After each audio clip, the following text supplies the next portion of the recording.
சிவபுராணம் பிரதமஸ்கந்தத்தில் 25வது அத்தியாயம் ருத்ராட்ச மகிமை விபூதி மகிமையை பற்றி நம்ம பார்த்தோம். ஒரு ருத்ராட்சத்தினுடைய மகிமையை சூதன் சொல்கிறார். ருத்ராட்சம் நம்ம சாதாரண ஒரு விஷயம் நினச்சிட்டு இருக்கோம், ஆனால் அப்படி இல்லை. அது எவ்வளோ பிராதானியம் இருக்குது, எவ்வளோ தாற்பயம் இருக்குது, எப்படி ருத்ராட்சம் நமக்கு கிடச்சிது அப்படிங்கிறதெல்லாம் இதில் அழகாக வர்ணிக்கிறார். இந்த 25வது ஸ்லோகத்தில் பார்ப்போம்.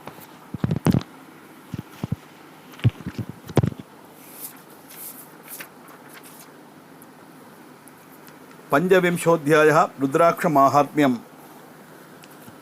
सूतौवाच शौनकर्षे महाप्राज्ञ शिवरूपमहामदे शृणु रुद्राक्षमाहात्म्यं समासात् कथयाम्यहम्. शिवप्रियतमो ज्ञेयो रुद्राक्षः परपावनः दर्शनात् स्पर्शनात् सर्वपापहरस्मृतः.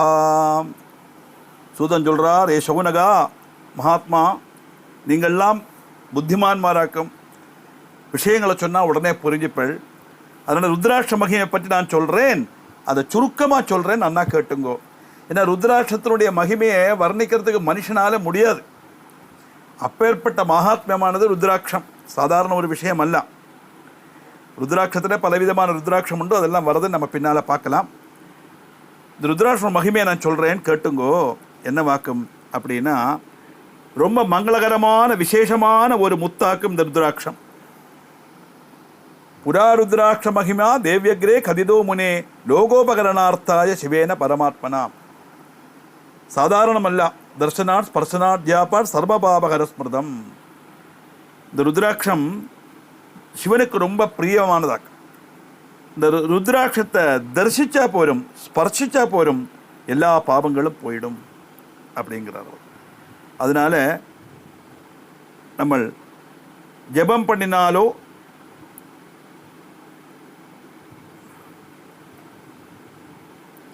இந்த ருத்ராட்சத்தை தரிச்சுண்டு ஜபம் பண்ணினாலும், நம்ம பஸ்மம் தரிச்சு இந்த ருத்ராட்சத்தை தரிச்சுட்டாலும்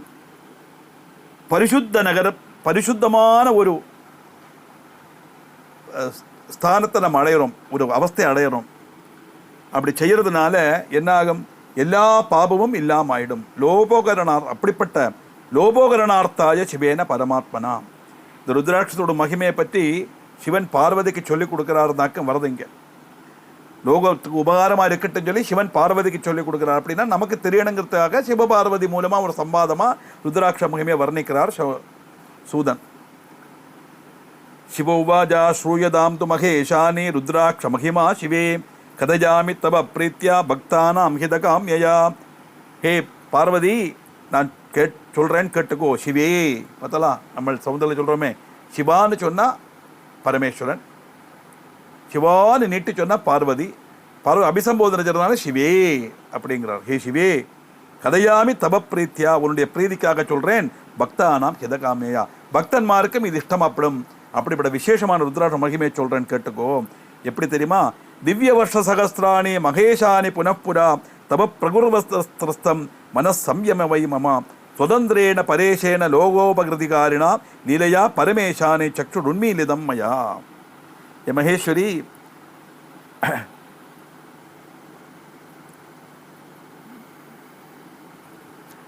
நான்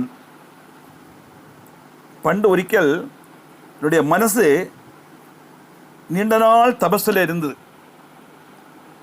கொஞ்ச நாள் தபஸ் பண்ணி இருந்தாலும் எனக்கே இந்த தபஸில் ஒரு மடுப்பு வந்துருத்து. எவ்வளவு நாள் தான் தபஸ் பண்ணுறது அப்படிங்கிற மடுப்பு வந்துருத்து. மடுப்பு வந்தோன்னு நான் என்ன பண்ணேன்,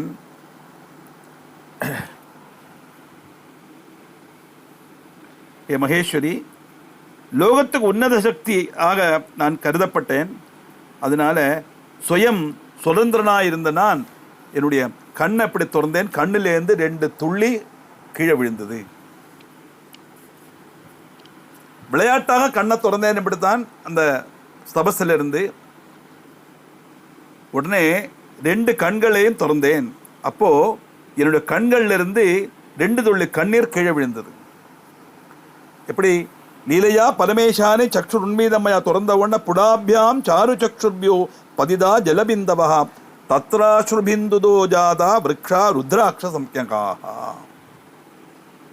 இந்த கண்ணீர் விழுந்த உடனே அதை அது எப்படி நான் முழுசும் துறக்கலை கண்ணை, தபசிலிருந்து விளையாட்ட லேசாக அப்படி பகுதி திறந்தேன் விடுத்தான் அப்படின்னு. தியானம் பண்ணும்போது கண்ணை மூடிட்டு தியானம் பண்ணணும். ஏன்னா கண்ணை மூடிட்டு தியானம் பண்ணினா மனசு ஏகாகிர சித்தனா எதையாவது ஒன்று தியானம் பண்ணி அதுலேயே இருக்கணும். முன்னக்க யார் வரா, யார் போகிறா, யார் நம்மளை பார்க்கலாம், அதெல்லாம் நம்ம கவனிக்கப்படாது. கவனிச்சா அந்த தியானம் விக்னமாயிடும், மனசு அதில் போயிடும். தியானம் தான் மனசை ஒருமுகப்படுத்தி சேருதானே. Full concentration of the mind to a particular object ஒரு பர்டிகுலர் மந்திரா ஒரு பர்டிகுலர் திங் எது வேணால் எடுத்துக்கலாம் மனசில். அதனால தான் நம்ம கன்னியாகுமரியில் போகும்போது அந்த விவேகானந்தபுரில் ஓம்னு எழுதியிருப்பாங்க. அந்த சவுண்டும் வரும், பயங்கரமான ஒரு எஃபெக்ட் ஆகும். எப்போவாது போனால் அங்கே ஒரு 2 நிமிஷம் உட்காந்து பார்க்கணும். அப்போ தெரியும் அந்த தியானத்தினுடைய எஃபெக்ட் எவ்வளோ தூரம் நமக்கு சரீரத்தில் ஃபீல் பண்ணலாம். நம்ம அப்படி தியானம் பண்ணிட்டு இருக்கும்போது லேசாக விளையாட்டாக எவ்வளவு நாள் உட்காந்து லேசாக என்னோட கண்ணை பகுதி திறந்தேன்படுத்தான் 2 துள்ளி கண்ணீர் கீழே விழுந்தது. உடனே அது ருத்ராட்ச மரமாக மாறிடுது. அப்போ ருத்ராட்சம் பரமேஸ்வரனுடைய கண்ணு, தபஸ் பண்ணியிருந்த பரமேஸ்வரனுடைய கண்ணில் இருந்து வந்த 2 துள்ளிகளாக்கும் ருத்ராட்சமாக மாறிடுது. அப்படி ருத்ராட்சமாத்த மாறினவன் என்ன, அந்த ஸ்தாபரத்துவம் அனுப்பிராப்பிய பக்தானுகிரக காரணாத் தேதத்தா விஷ்ணு பக்தேபிய சதுர்வர்ணேபிய ஏவச்சா. விஷ்ணு பக்தன்மார்க்கும் 4 வர்ணங்கள் உள்ளவாளுக்கும் ஒரு அனுகிரகமாக தீர்ந்தது இந்த ருத்ராட்சம் அப்படின்னு. விஷ்ணு பக்தனும் ருத்ராட்சம் தரிக்கலான்னு வருது.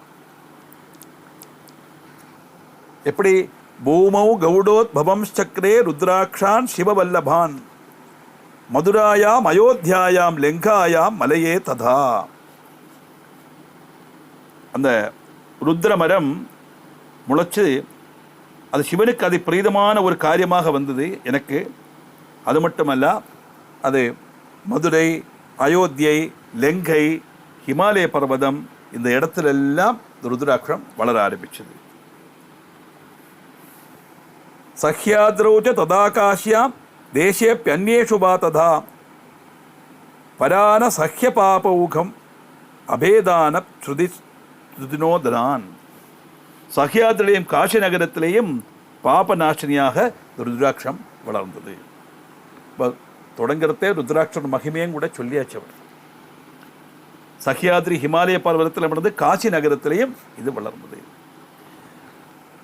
அப்படி இந்த ருத்ராட்சம் பிராமணா க்ஷத்ரியா வைஷ்யா சூத்ரா ஜாதா மமாக்ஞயா ருத்ராட்சஸ்தே பிருத்திவ்யாம் தூ தஜ்ஜாதீயா சுபாக்ஷகாஹ.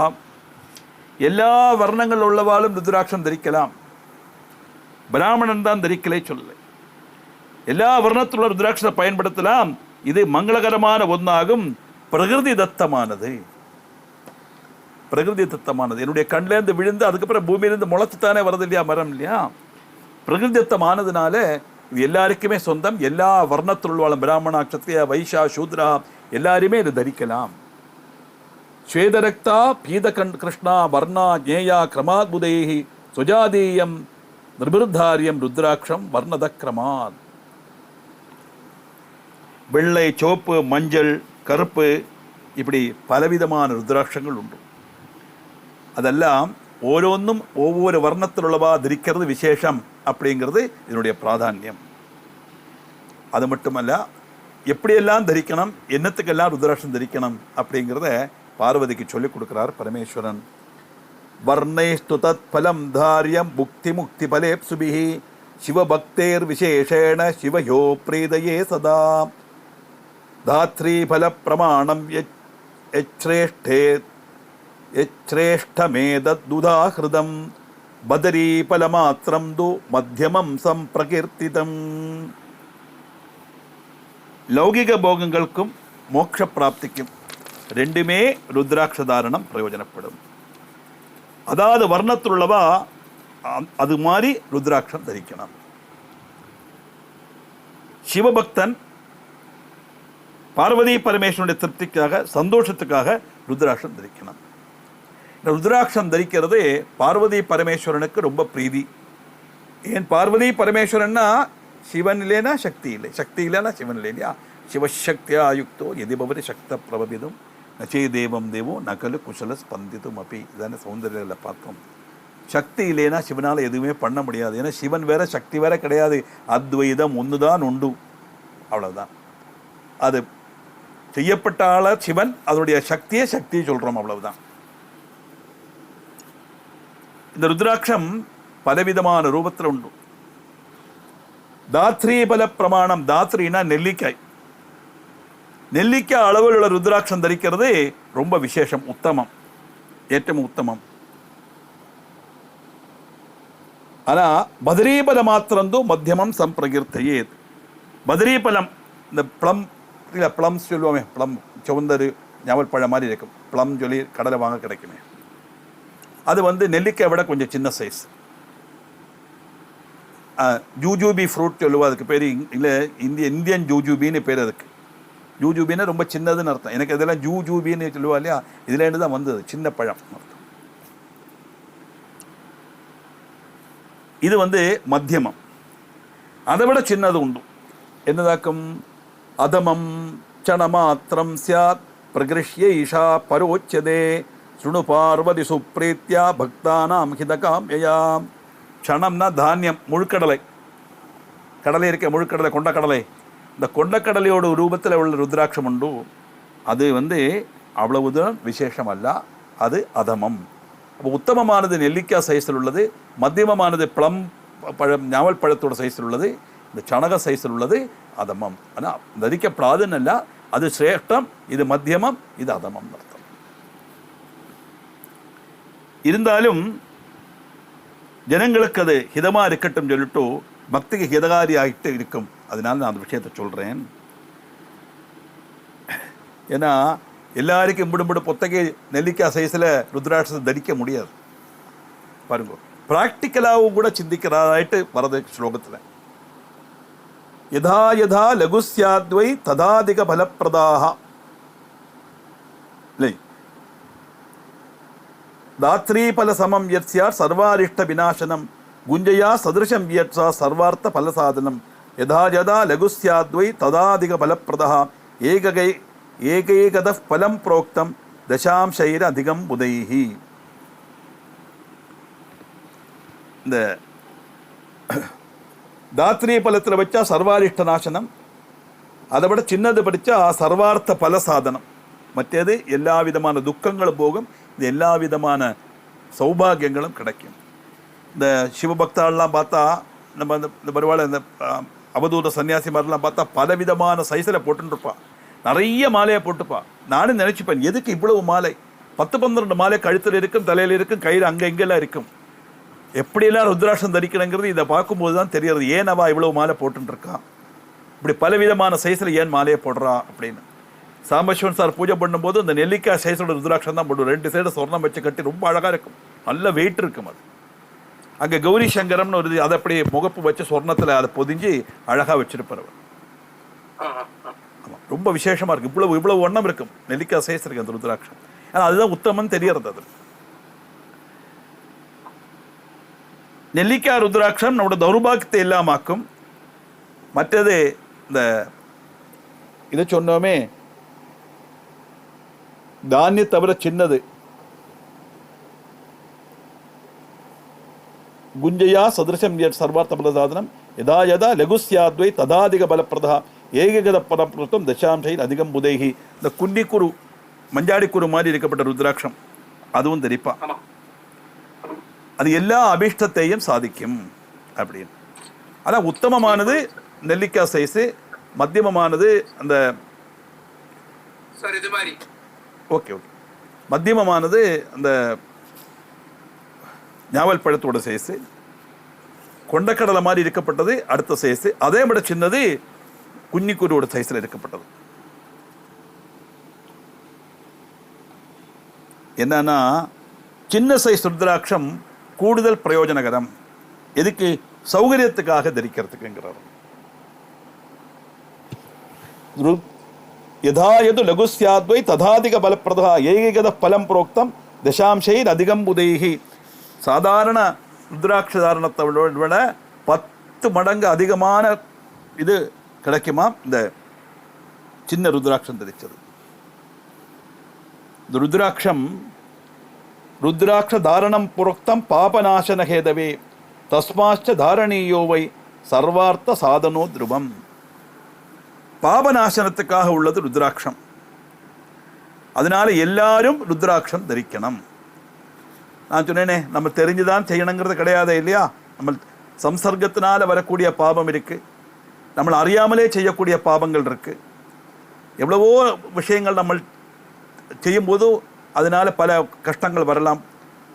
வீட்டில் செடிகள் இருக்கு, பூக்கள் இருக்கு, மாமரம் இருக்கு, பூச்சி வராமல் இருக்கிறதுக்கு மருந்து அடிக்கிறோம். அப்போ அந்த கிருமிகள் சாகத்தானே செய்கிறது. ஒரு ஜீவனை ஹனிச்சோமே, பாபம் தானே அது இல்லையா. எல்லாமே பாபம் தான். அதை மாதிரி வெண்டைக்காய் வாங்குறோம், வெட்டுறோம், அதில் புழு இருந்தது, நம்ம தெரியாமல் வெட்டும்போது புழுவை ரெண்டாக வெட்டிடுறோம். அப்புறம் அதை எடுத்து களைஞ்சுட்டு பச்சாத்தி அலமே நம்மளை அந்த வெண்டைக்காய் நம்ம சாப்பிட்றோம், அது வேறு விஷயம். ஆனால் புழுவை கொந்தோமா இல்லையா. இப்படி மனுஷன்னா பாப புண்ணிய மிஸ்ரதமாக நம்ம அறியாமலே பல பாபங்கள் செய்யலாம். அதனால் ருத்ராட்ச தாரணம் இந்த பாபத்துக்கெல்லாம் ஒரு முக்தி கிடைக்கக்கூடியது தாற்பயம்.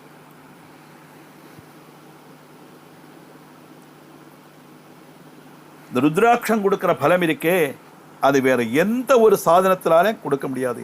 ஏதாச்சும் திருஷ்யதே லோகே ருத்ராட்ச பலத சுபா சததா திருஷ்யதேன்யாச்ச மாளிகா பரமேஸ்வரி. பரமேஸ்வரி கேட்டுக்கோ, ருத்ராட்ச தாரணத்தில் ருத்ராட்சம் கொடுக்கக்கூடிய பலத்தை வேற எந்த ஒரு வஸ்துவினாலையும் கொடுக்க முடியாது, எந்த ஒரு மாலையாலையும் கொடுக்க முடியாது. அதனால சமாஸ்ரிக்தா திருடா ஸ்தூலா கண்டகை சம்யுதா சுபாஹம் ருத்ராட்சா காமதா தேவி முக்தி முக்தி முக்தி பிரதாஸ்வதாம். ஒரே தரத்தில் உள்ள ருத்ராட்சம் நாளைக்கு அப்படித்தானே அழகாக இருக்க முடியாது. ஒன்று பெருசு ஒன்று சின்னது இருந்தால் அது அன்னீவனாக இருக்கு. ஒரே தரத்தில் உள்ள ருத்ராட்சம் நம்ம எடுத்து தரிச்சோமானா அது அந்த ருத்ராட்சத்தினுடைய ஆகிருதி ஒரே மாதிரி இருக்கும்போது அதை பார்த்தாலே போரும்.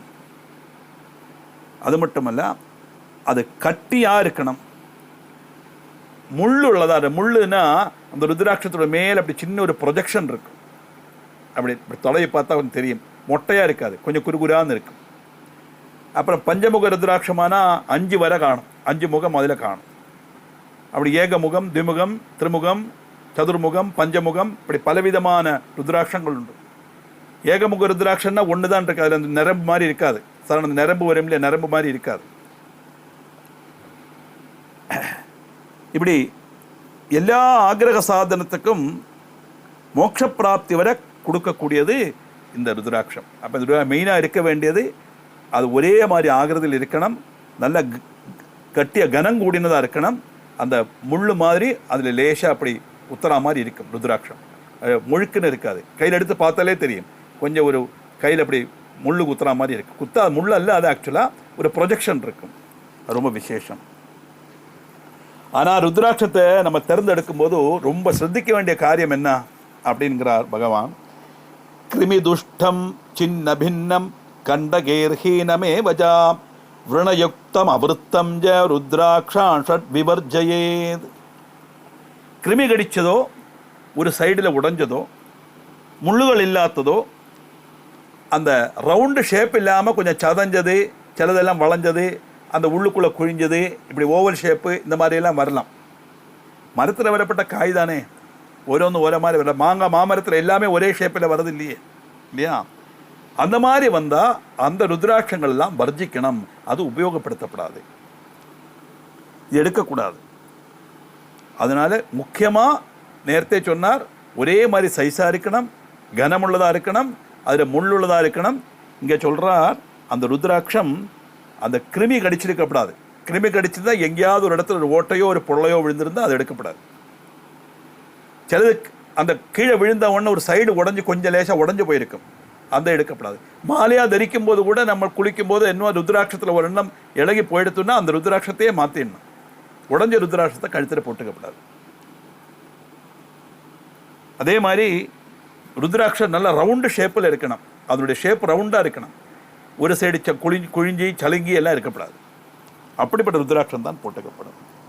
சுயமேவ கிருதம் துவாரம் ருத்ராட்சம் சியாதிஹோத்தமம் எத்து பௌருஷ யத்ரேன கிருதம் தன் மத்தியமம் பவேத்.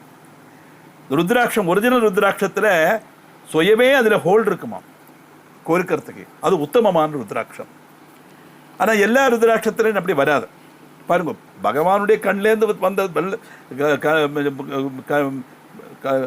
கண்ணீர்லேருந்து தான், அந்த துள்ளிலேருந்து தான் ருத்ராட்சம் வருது. ஆனால் அதுவும் பலவிதமான ரீதியில் வருது. சில ருத்ராட்சம் இதை சொன்ன மாதிரி அதிலே ஹோல்டு இருக்கும், அது உத்தமமான ருத்ராட்சம். அது நம்ம காசியில் போனால் பார்க்குற ருத்ராட்ச மரமெல்லாம் காட்டி தருவாவா. ஆனால் சில ருத்ராட்சத்தில் ஹோல்டு இருக்காது. அப்போ என்ன செய்வன் அப்படின்னு கேட்டால், எத்து பௌருஷயத்தினேன கிருதம் தன் மத்தியமம் பவேத். மனுஷன் கம்பியை வச்சு குத்தி அதை ஓட்ட போட்டு அந்த ருத்ராட்சத்தை மாலையாக கட்டுறதுக்கு ட்ரை பண்ணும். அது மத்தியமமானது. அதனால சாதாரண சுயமே ருத்ராட்சத்தில் ஹோல் இருக்கும், அது உத்தமம். மனுஷன் ஹோல் போட்டால் அது மத்தியமம். எப்படி ஆனாலும் பரவாயில்ல, உத்தமமானதானாலும் சரி மத்தியமமானாலும் சரி, ருத்ராட்சத்தினுடைய பிரயோஜன மகிமை அங்கே உண்டு அப்படிங்கிற. மற்றது உத்தமம். அது கிடைக்கலைன்னா என்ன பண்ணுறது? நம்ம நினைக்கிற மாதிரி சைஸில் கிடைச்சா, அதியாக ஹோல் உள்ளது தெல்லிக்காய் சைஸோட ருத்ராட்சம் தான் ஒன்று தான் எல்லாராலையும் போட்டுக்க முடியாது இல்லையா. இப்போ நமக்கு சௌகரியத்துக்கு போட்டுக்கிறதுக்கு நமக்கு கன்வீனியன்ஸ் கூட பார்க்குறாரு அங்கே பகவான். எப்படி இருக்கணுமா? ருத்ராட்சதாரணம் புரோக்தம் மகாபாதகநாசனம் ருத்ரசங்கியா சதம் திருத்வா ருத்ரரூபோ பவேன் நரஹா. ருத்ராட்சதாரணம் மகாபாதகநாசனம், 11 ருத்ராட்சம் தரித்தவன் சிவரூபியாக மாறுறான் அப்படின்னு. 11 ருத்ராட்சம் மினிமம் அப்படின்னு.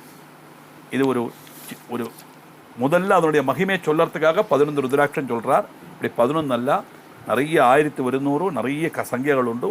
ஒவ்வொரு சங்கை ருத்ராட்சம் உடம்பில் எந்தெந்த இடத்துல தரிக்கணும், எப்படி எப்படி தரிக்கணும், எப்படி மாலையாக எப்படி போட்டுக்கணும், பூனலாக எப்படி போட்டுக்கணும், சிகையில் எப்படி சுற்றிக்கணும், கையில் எங்கெல்லாம் தரிக்கணும் அப்படின்னு விவரமாக சொல்கிறார். அது என்னங்கிறது நமக்கு அடுத்த எபிசோடில் பார்க்கலாம்.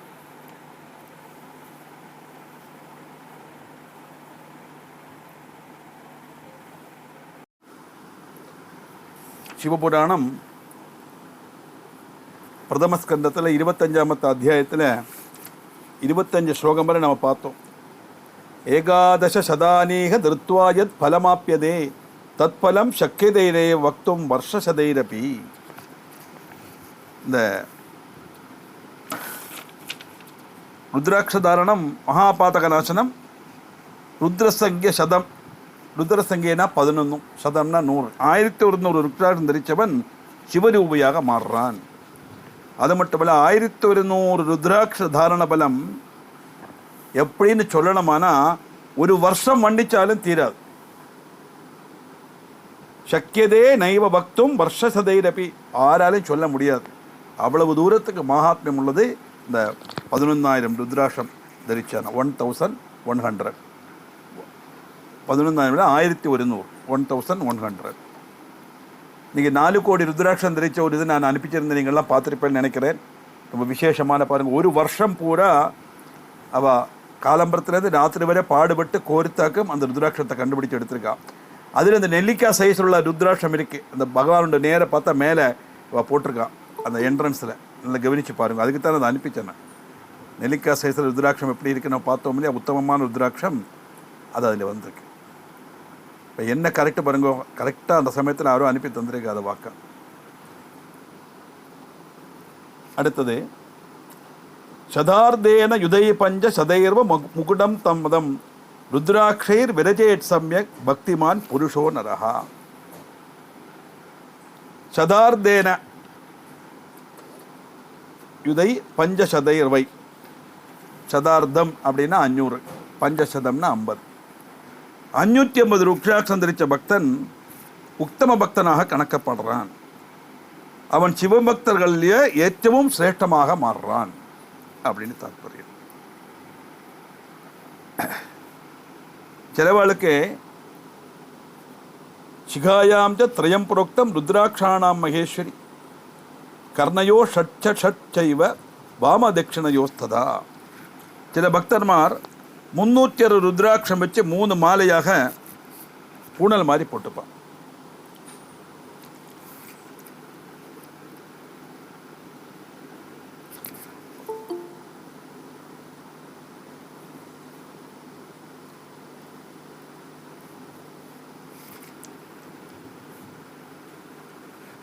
அதல்லவே திரிபிஷதை ஷஷ்டியுக்தைஸ்து ஆவృత్யா ததா புனः ருத்ராட்சே ரூபவீதம் ஜ நிர்மியாத் பக்தி தத்பரஹா. திரிபிஷதை, திரிபிஷதைனா 360, திரிபிஷதை ஷஷ்டி 360, 300 ருத்ராட்சம் வச்சு 3 மாலையாக பூணலை மாதிரி தரிக்கப்பட்டவாளும் உண்டு. சாதாரண உபவீதம் பூணல் போட்டு போகும் இல்லையா, அந்த மாதிரி ருத்ராட்சத்தை பூணலாக போட்டு போகலாம். அதுக்கு 360 ருத்ராட்சம் அவ எடுப்பான். அப்படி தரிக்கப்பட்டதும் பக்தி தத்பரா, பக்தி வசியமான ஜனங்கள் அப்படி தரிக்கப்பட்டதும் உண்டு. செலவா என்னது, சிகாயாம் திரயம் போக்தம் ருத்ராட்சாணாம் மகேஸ்வரி கர்ணயோ ஷட்சைவ வாம தட்சிணையோ ததா. சிகையிலேயும் 2 காதிலேயும் 6 ருத்ராட்சம் வீதம் தரிக்கப்பட்டதும் உத்தமம். 6 ருத்ராட்சம், 6 ருத்ராட்சம்னா சின்னதாக 6 ருத்ராட்சம் காதில் எப்படி தொங்கட்ட மாதிரி போட்டுப்பான். அடுத்தது சதமேகோத்தரம் கண்டே பாஹ்வோர்வை ருத்ர சங்கியா கூர்பர துவாரயோஸ்தத்திர மணிபத்தே ததா புனகா. கழுத்தில் 100 ருத்ராட்சம், கையில் 11 வீதம், கைமுட்டு பாகுக்கள் எல்லாத்திலையும் 11 வீதம் தரிக்கிறதும் உத்தமம். உபவீதே திரயம் தாரியம் சிவபக்தி ஹிருதயர் நரைஹி சேஷானுர் வரிதான் பஞ்ச சம்மிதான் தாரையர் கடவு. 3 ருத்ராட்சம் யக்ஞோபவீதம் வீதம் தரிக்கணும், மணிபந்தத்திலையும் தரிக்கணும். ஏதத் சங்கியா திருதாயேன ருத்ராட்சா பரமேஸ்வரி தத்ரூபம் து பிரணமம் ஹி ஸ்துத்தியம் சர்வேர் மகேஷவது. ஏ பார்வதி, யாதொருவன் இந்த மாதிரி சங்கியில் ருத்ராட்சம் தரிக்கிறானோ, இந்த மாதிரி சங்கியில் நேரத்தை சொன்ன மாதிரி 1100 ரூபாய் 550, அப்புறம் செலவா 360, செலவா காதில் 6, இப்படி ஒவ்வொரு பாகத்தில் நம்ம பார்த்தோம் இல்லையா. அப்படி தரிக்கப்பட்டவன் எப்படி வருவன் தெரியுமா, சௌந்தரியம், அவனுடைய சௌந்தரியத்தை வர்ணனைக்கு அதீதமானது அவனுடைய சௌந்தரியம். தத்ரூபம் து பிரணம்ஹி ஸ்துத்தியம் சர்வைர் மகேஷவது. அது மட்டுமல்ல, அவன் சிவனாகவே ஆராதிக்கப்படுவன். பரமேஸ்வரன் எப்படி ஆராதிப்போ அந்த மாதிரி ஆராதிக்கப்படுவன். நான் இப்போ சொன்ன மாதிரி உள்ள சங்கேல ருத்ராட்சம் தரிச்சவன். அதனால ஏவம் பூதம் ஸ்திதம் தியானே யதா கிருத்வாசனே ஜனம் சிவேதி வியாகரம் செய்வ திருஷ்டுவா பாபை பிரமுச்சதே சதாதிக சகஸ்ரஸ்ய விதிரேஷ பிரகீர்த்திதா ததபாவே பிரகாரோண்ய சுப சம்பிரோச்சதே மயா. இப்படி அவனுடைய பாஹ்ய தோற்றம், அவுட்வேர்ட் அப்பியரன்ஸ் எப்படி இருக்குன்னு தெரியுமா.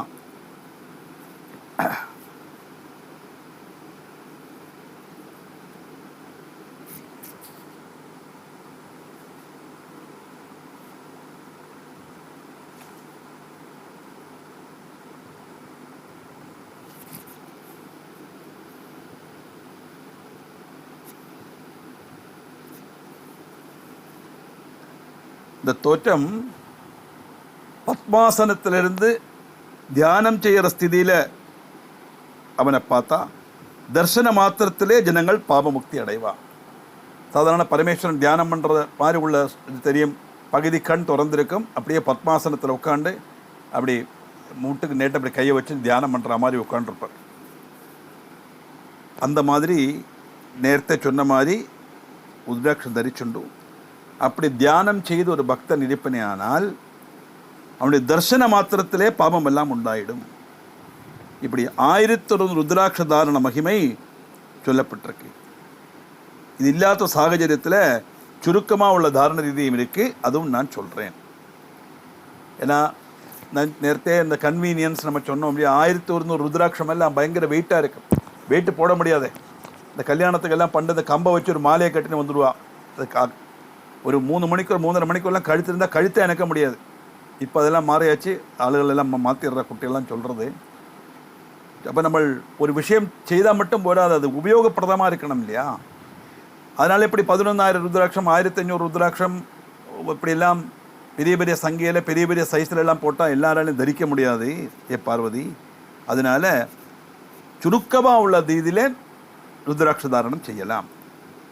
அது எப்படி கேட்டால், சிகாயா மேகருத்ராட்சம் சிரசா திரிசதம் மகேத் பஞ்சாசச்ச கலே தத்யாத் பாஹ்வோ ஷோடச ஷோடசா.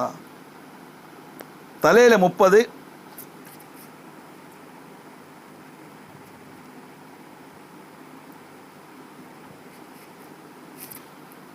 சிகேல ஒரு எண்ணம், தலையில் 30, கழுத்தில் 50, 16 வீதம் 2 கைகள், 12 வீதம் மணிபந்தத்திலே, 500 ருத்ராட்சம் தோள்களில் மாலையாக போட்டுக்கணும். 160 ருத்ராட்சம் யக்ஞோப வீதம் மேலே போடணும். இந்த 500 ருத்ராட்சம் தோளில் மாலையாக போடணுங்கிறதுனால தான் இந்த அவதூத சன்னியாசி மாதிரிலாம் பார்த்தா நிறைய மாலை போட்டுட்டு அவ்வளோ உடம்பே தெரியாது. இப்போ இந்த கல்யாணத்துக்கு சொர்ணத்தினால மாலை போட்டுருந்த ஒரு காலத்தில் இப்போல்லாம் போட முடியாது. இப்போ இந்த கொடுங்கல்லூரில் அம்பட்டும் போட்டுட்டு இந்த தேவி வேஷம் கட்டிட்டு வர அம்பட்டு இமிட்டேஷனாக இருக்கும், சொர்ணமாக இருக்காது, இமிட்டேஷனாக இருக்கும். அவளுக்கு அவளோட உடம்பே தெரியாது, ஃபுல்லாக சொர்ணத்தால் மறைச்சிருக்கும். அதை மாதிரி இவள் ருத்ராட்சத்தாலே உடம்பை மறைச்சுட்டு இருப்பான். விபூதியை பூசிட்டு அது மாதிரி ருத்ராட்சத்தை மாலை ஒன்று மேலே 500 ருத்ராட்சம் வரா மாதிரி உள்ள மாலையை போட்டுப்பா. அப்புறம் 160 ருத்ராட்ச மாலையில் பூனல் மாதிரி உண்டாக்கி யக்ஞோபேத மாதிரி உண்டாக்கி போடணும். அது சுருக்கமான வழி.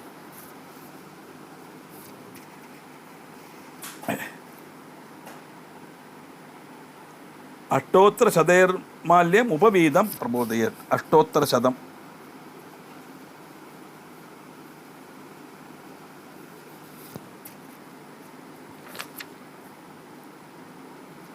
நூற்றி 8 வருடம். அஷ்டோத்திர சதம் மணிபத்தே துவாதச விஸ்கந்தே பஞ்சசதம் வகேத் அஷ்டோத்திர சதைர்மால்யம் உபவீதம் கல்பயது.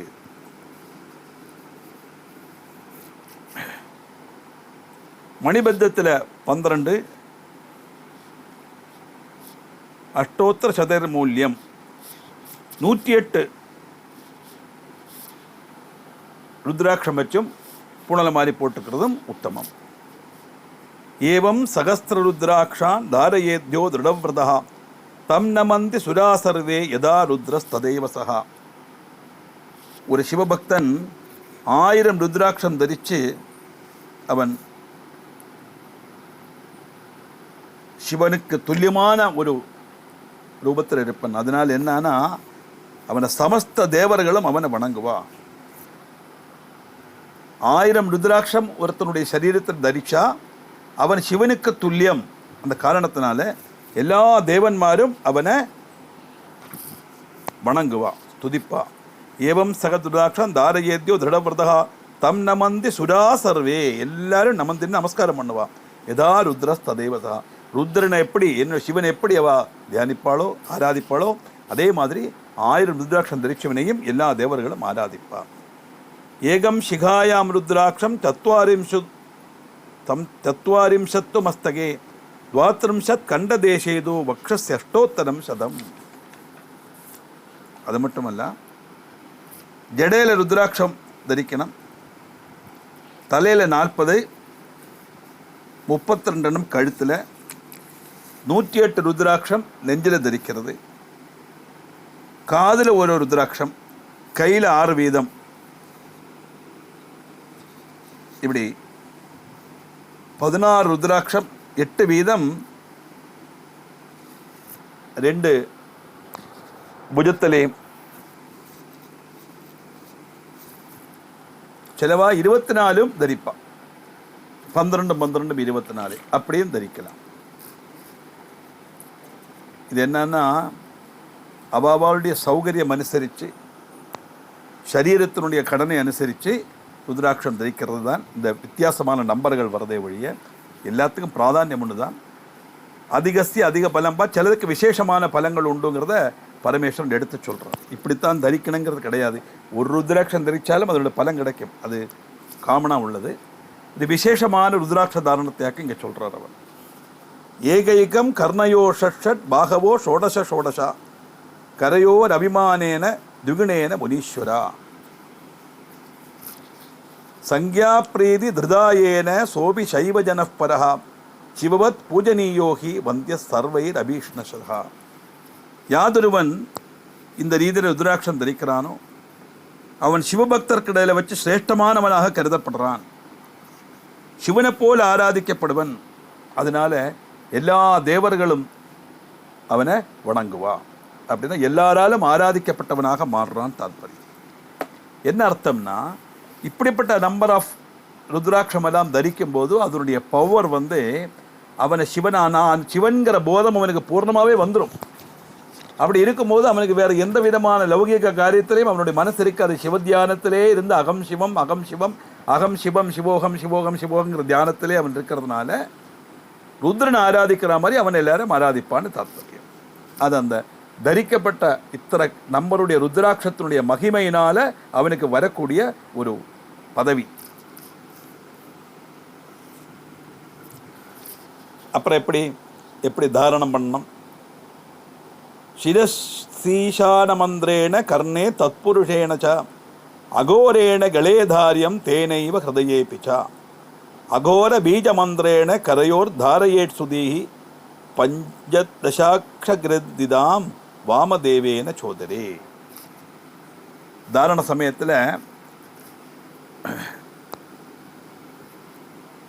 ஈசான மந்திரம் ஜபம் பண்ணணும், வேதத்தில் உள்ளது. இது புருஷா தரிக்கும் போது உள்ள காரியத்தையாக்கும் சொல்கிறது. ஸ்திரீகளுக்கு மற்ற வேதாத்தியானம் இல்லாத மற்ற வர்ணங்கள் உள்ளவாளுக்கு பிரத்யேகிச்சு ஒன்றுமில்லை, நமசிவாய மந்திரம் மட்டும் சொல்லி தரிச்சுக்கலாம்.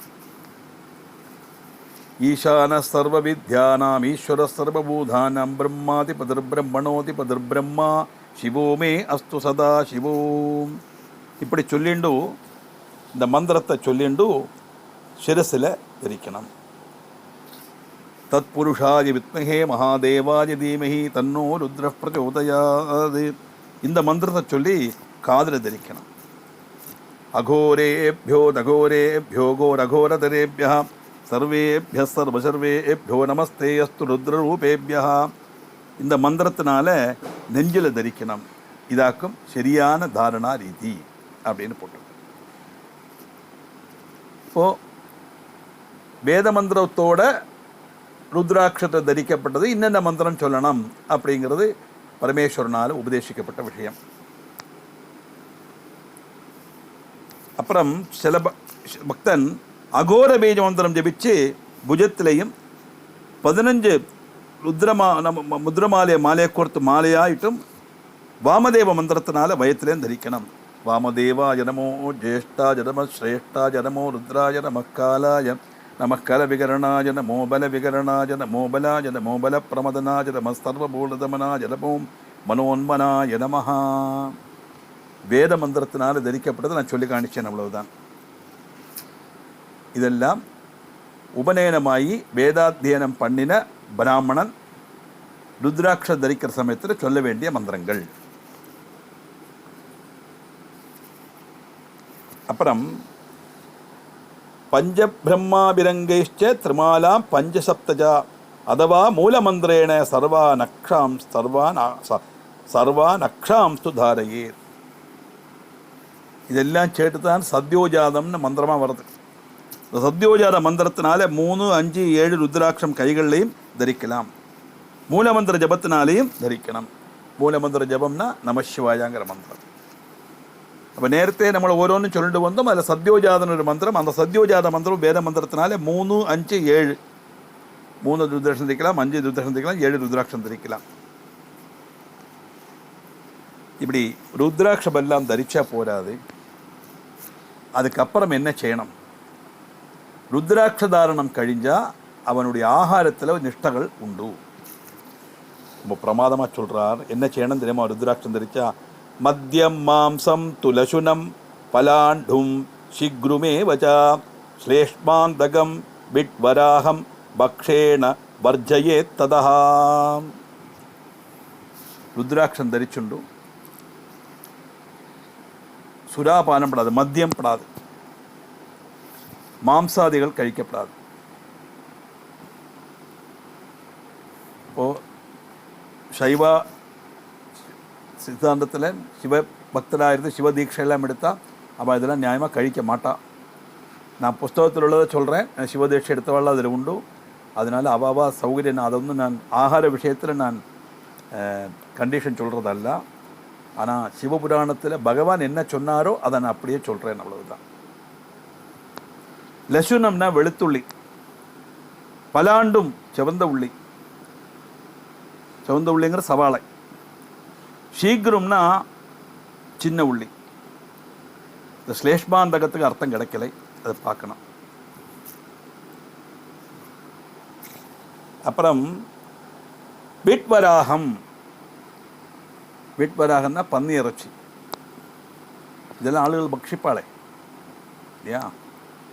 இப்போ இந்த மாதிரி மத்ஸ்ய மாம்சாதிகள், பெரிய உள்ளி, சின்ன உள்ளி, வெளுத்துள்ளி, இதெல்லாம் ருத்ராட்சம் தரிச்சுண்டு கழிக்கப்படாது. ருத்ராட்சம் தரிச்சவா கழிக்கப்படாது. அப்படின்னா நிறைய பேர் கேட்பா, நான் லலிதா சகஸ்ரநாமம் சொல்கிறேன், ஆனால் எனக்கு மத்ஸ்ய மாம்சாதிகள் கழிக்காமல் இருக்க முடியாது, நான் என்ன செய்யணும்? எப்படி அவளுக்கு பதில் சொல்ல முடியும்? இது நான் எஃப்எம் ப்ரோக்ராம் ஏஷியானெட்டில் பண்ணும்போது எங்கிட்ட கேட்ட கேள்வியாக்கும். இப்போ நான் சொன்னேன், மத்ஸ்ய மாம்சாதிகள் കഴിക്കുന്ന ദിവസം ലളിതാ സഹസ്രനാമം ചൊല്ലരുത്. എനിക്കത് ചൊല്ലാതിരിക്കാൻ പറ്റില്ല. ഞാൻ പറഞ്ഞ ഇതേ ഉള്ളൂ, വീണ്ടും ഇതേ പറയുന്നുള്ളൂ. കഴിക്കരുതെന്ന് എനിക്ക് പറയാൻ പറ്റില്ല, ചൊല്ല முடியாதுல்ல. அந்த சமயத்தில் அது கழிக்காமல் இருக்கணும். ருத்ராட்சம் தரிச்சாச்சுன்னா அதை விட்டுறணும். ஏன்னா கழிக்கிற சமயத்தில் ருத்ராட்சத்தை எடுத்து மாற்றி வைக்கணும். அது செய்யப்படாது, வேறு வழி இல்லை. ஏன்னா இது இன்னொரு பிரச்சனை இருக்குது. இந்த சிவபுராணம் படிக்கிறவா இதெல்லாம் கேட்டுண்டு இதை நான் ஃபாலோ பண்ணுவேன் அப்படின்னு சொன்னால் வீட்டில் மற்றுள்ளவா சககரிக்கணும் இல்லையா? அது ஒரு பிரச்சனமாச்சு.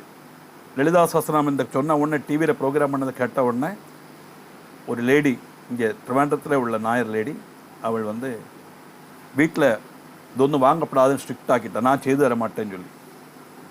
என்னோடய ஃபோன் நம்பரை வாங்கி ஹஸ்பண்ட் என்னை கூப்பிட்டு சொன்னேன், சாமி നിങ്ങളൊക്കെ വെജിറ്റേറിയനാണ്, ഞാൻ കൊല്ലങ്ങളായി കഴിക്കണം, എൻ്റെ പിള്ളേരെല്ലാം என் குழந்தைகளெல்லாம் கஷ்டப்படுறா, நீங்கள் சொல்லுங்க அவளை கூப்பிட்டு அப்படின்னு. அப்புறம் அவரே ஃபோனை அவள் ஒய்ஃபிட்ட கொடுக்க அவர் சொன்னார். நான் சொன்னேன், வச்சுக்கோ, நீ அவளுக்கு வச்சு கொடு, நீ வேணால் கழிக்க வேண்டாம், செய்ய மாட்டேன்னு சொல்லாது. ஏன்னா பாரியாருடைய தர்மம் அதுதானே இல்லையா? ஸ்திரீ தர்மம் அதுதானே. குக்கிங்கிறது குடும்பஸ்திரீயினுடைய கடமையாக்கும், பெரிய ஒரு பாக்கியமான ஒரு காரியமாக்க. நிறைய பேர் அது ரொம்ப கஷ்டமான காரியம், என்னைக்கு அடிப்படையில் இருக்கும், கஷ்டப்படுறோம் நினச்சிட்டு இருக்கா, அப்படி நினைக்கவே செய்யாதுங்க. பூர்வ புண்ணிய சுகிருதத்தினால தான் அடுக்கலையில் சமைக்கிற ஜோலியே அவளுக்கு கிடைக்கிறது. ஏன்னா அந்த அன்னதானங்கிறது அவ்வளோ பிராதானியம். வேறு எந்த ஒரு விஷயத்திலேயும் ஒரு ஆளை திருப்திப்படுத்த முடியாது, சாப்பாடில் மட்டும்தான் திருப்திப்படுத்த முடியும். இந்த சாப்பாடை மட்டும் நல்ல வாக்கி ரூதியாக நம்ம ஆக்கி கொடுத்தோம்னா அவள் மேலே இருக்கிற பிரியம் அதிகமாயிட்டு தான் இருக்குது, நாளுக்கு நாளை ஒழிய ஒரு நாளும் அது குறையாது. அவளுடைய தர்மமாக்கும். அதனால் இது சிவபுராணத்தில் இல்லை, நான் ஒரு ஆப்ஷன் ஆகிட்டு சொல்கிறேன். இது ருத்ராட்சம் தரிச்சுண்டு இந்த மாதிரி காரியங்கள் செய்யப்படாது. அப்படி செய்யறதானா ருத்ராட்சத்தை அழிச்சு வச்சுட்டு செய்யலாம். ஏன்னா வீட்டில் சிலப்போ பூரி மசாலாம் உண்டாக்குவா, ஹோட்டலுக்கு போகிறோம் கழிக்கத்தான் செய்வான். ஏன் இப்போ பூனலுக்கு போனால் கூட காலம்பரை நாந்தேன்னே காலம்பரை பூரி மசால் போட்டு திங்குறான் பல ஆண்களில். நாந்தி பிதறுகாரியமாக்க அன்றைக்கி ரொம்ப நிஷ்டையாக எல்லாம் பார்க்கணும். இந்த மாம்சம் இதெல்லாம் உண்டாக்கப்படாது, எடுக்கப்படாது. உள்ளி எல்லாம் மாம்சத்துக்கு துல்லியம் உள்ளி, அதனால எடுக்கப்படாதுங்கிறார். எல்லாத்துக்கும் மேலே இந்த உள்ளிக்கும் இந்த வெளுத்துள்ளியானாலும் சின்ன உள்ளியானாலும் சவாலானாலும் இது காம வாசனையை தூண்டப்பட்ட டெண்டன்சி உண்டு. அந்த காரணத்தினால தான் விசேஷ திவசங்கள் எடுக்க மாட்டா. இந்த ஹஸ்பண்ட் இல்லாத விதவா ஸ்திரீகள்லாம் அது தொட மாட்டான், பண்டு காலத்தில் எடுக்கவே மாட்டான். இதாயிடுச்சுன்னா உள்ளியெல்லாம் வர்ஜிச்சுடுவான். காரணம் இதாக்கும், காம வாசனையை தூண்டும் தாத்பரியம். அதனால ஹே பார்வதி, ருத்ராட்சம் தரிக்கிறது எவ்வளோ விசேஷமோ அதே மாதிரி ருத்ராட்ச தாரணத்துக்கு அப்புறம் பாலிக்க வேண்டிய நியமமும் ரொம்ப முக்கியம் அப்படின்னு பரமேஸ்வரன் சொல்லதாயிட்டு வர்ணிக்கிறார் சிவபுராணத்தில். பலக்ஷம் ருத்ராட்சம் துஜிதனுபிரேவேஹ விகிதம் சுரக்தம் க்ஷத்ராணாம் பிரமுதிதமுமே பீதமசகிருது யதோ வைஷ்யர்தார்யம் பிரதிதிவசமாவஷ்யகமஹோ யதா கிருஷ்ணம் சூத்ரைஹி ருதிகதிமிதைர்மார்கயமகஜே. வெளுத்த ருத்ராட்சம் உண்டு, அது பிராமணன் தரிக்கிறது சிரேஷ்டம். சிவப்பு ருத்ராட்சம் க்ஷத்ரியன் தரிக்கணும். மஞ்ச ருத்ராட்சம் வைசியன் தரிக்கணும். கருப்பு ருத்ராட்சம் சூத்ரன் தரிக்கணும். இது வேதத்தில் உள்ள விஷயம் அப்படின்னு சொல்லியிருக்காரு.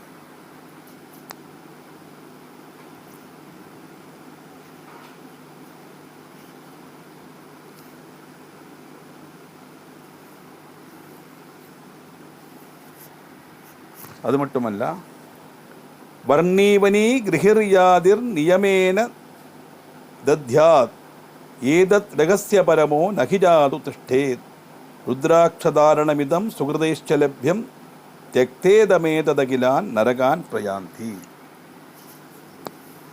பிரம்மச்சாரி கிரகஸ்தன், காட்டில் வசிக்கப்பட்டவன்னா வானப்பிரஸ்தன் அர்த்தம். வானப்பிரஸ்தம்னா வனம்னா காடுன்னு, வானப்பிரஸ்தம்னா வனம் காடுங்கிற அர்த்தத்தில் சொல்லியிருக்கப்பட்டிருந்தாலுமே கூட வானப்பிரஸ்தாசிரமம்னா என்னதுன்னா காட்டில் போய் தபஸ் பண்ணுங்கிறது கிடையாது. வீட்டிலேயே இருக்கலாம், ஆனால் கொஞ்சம் கொஞ்சமாக லௌகிகத்திலேருந்து விட்டு வரணும். அதுதான் 60லேருந்து 80 வயசு வரைக்கும் உள்ள காலகட்டம் நமக்கு வானப்பிரஸ்தாசிரமம். உபநயனமாய் விவாகமாகிறது வரை பிரம்மச்சரியம், விவாகமாய் 60 வயசு வரது கிரகஸ்தாசிரமம், 60லேருந்து 80 வரை வானப்பிரஸ்தம். எல்லாம் இருக்கணும், லௌகிகத்தில் இருக்கணும், எல்லாம் குழந்தை குட்டிகளோட கொஞ்சம் பேரக்குட்டியில் கொஞ்சம் எல்லாம் செய்யணும். ஆனால் ஒரு கொஞ்சம் கொஞ்சமாக அதுலேருந்து விட்டு விட்டு வரணும். அதுக்கு தான் 20 வருஷம். ஏன்னா 60 வருஷம் வரை வாழ்ந்த வாழ்க்கையை உடனடியாக விட முடியாது இல்லையா? அதனால் கொஞ்சம் கொஞ்சமாக அதில் வரத்துக்கு நம்மளை எக்யூப் பண்ணிக்கணும். 80 கழிஞ்சால் முழுக்க முழுக்க சந்நியாசம், பகவத் விசாரத்திலே. அதுக்கப்புறம் தான் நமக்காக நம்ம வாழ்கிறோம்னு அர்த்தம். இது பரம ரகசியமான விஷயம். இதனுடைய மகத்துவத்தை வர்ணிக்க முடியாது. ரொம்ப விசேஷமானதாக்கும் இந்த ருத்ராட்ச தாரணம். இந்த ருத்ராட்சத்தை தரிக்காதவன் நரகத்தை பிராபிப்பான். நரகம்னா கஷ்டம். அசத் சம்சார் விஷய ஜன சம்சர்கா நரகான்னு அர்த்தம். ஏன்னா ருத்ராட்சம் தரிக்கலைன்னா அவனுடைய மனசு என்ன வேணா சிந்திக்க, என்ன வேணா சொல்ல, எப்படி வேணா போலாங்கிறது. இது அவன் துஷித்த பிரவர்த்தியில் அவன் வியாபாரத்துக்கு சான்ஸ் உண்டு. ருத்ராட்சம் தரிக்கும் போது இவன் அப்படிப்பட்ட பிரவர்த்தியில் போகிறதுக்குள்ள சான்ஸ் கிடைச்சா கூட அந்த ருத்ராட்சத்தினுடைய மகிமை இவனை தடுத்து நிறுத்திடும் தடுத்து.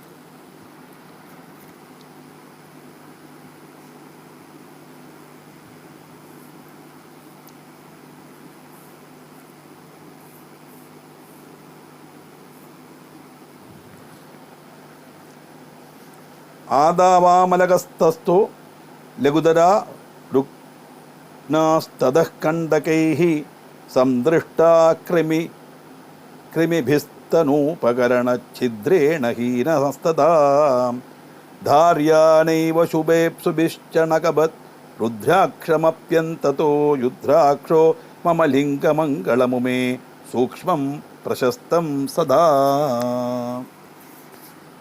ഇതൊന്നുമില്ലേ, ലൗകിക ഇച്ഛയോടെ ഇരിക്കപ്പെട്ടവനായിരുന്നാലും അവനും രുദ്രാക്ഷം ധരിക്കണമേ இல்லையா?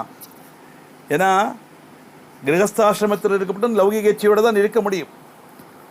அந்த கிரகஸ்தாசிரமம் கழிஞ்சு தான் அடுத்தது போனோம், டைரக்டாக போகக்கூடாது. ஏன்னா 4 ஆசிரமங்களும் முக்கியம். அதுதானே வியாசர் சொல்கிறார், சுகபிரம்மத்திட்ட கல்யாணம் பண்ணிக்கோன்னு சொல்கிறார் இல்லையா? அப்படி லௌகிக இச்சையில் இருக்கப்பட்ட கிரகஸ்தன் ருத்ராட்ச தாரணம் செய்கிற சமயத்தில் நேரத்தை சொன்னது தான்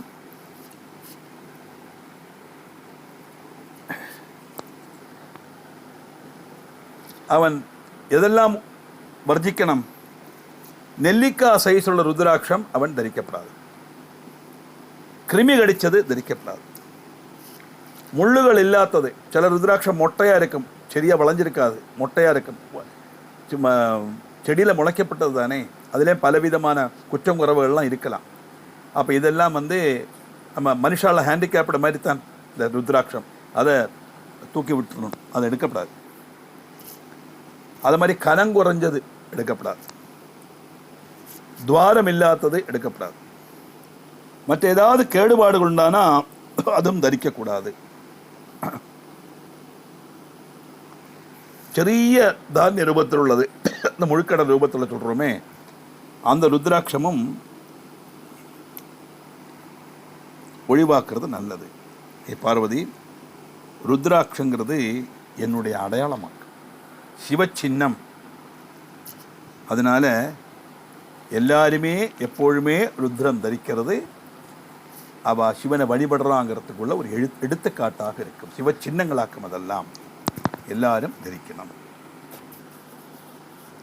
சர்வாசிரமாணாம் வர்ணானாம் ஸ்ரீசூத்ராணாம் சிவாக்ஞயா தாரியா சதைவ ருத்ராட்சா எதேனாம் பிரணவேனகி.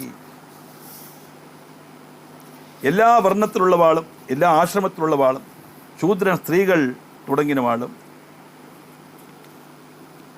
ശിവനുடைய ആജ്ഞയിനാല് രുദ്രാക്ഷം ധരിക്കണം.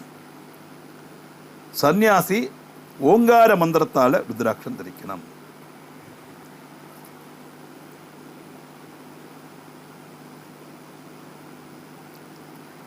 രുദ്രാക്ഷം ദിവാ ബിഭ്രത് രാത്രികൃതൈ രാത്രൗ ബിഭ്രത് ദിവാകൃതൈ പ്രാതർ മധ്യാഹ്ന സായാഹ്നേ മുച്യതേ സർവപാതകൈ.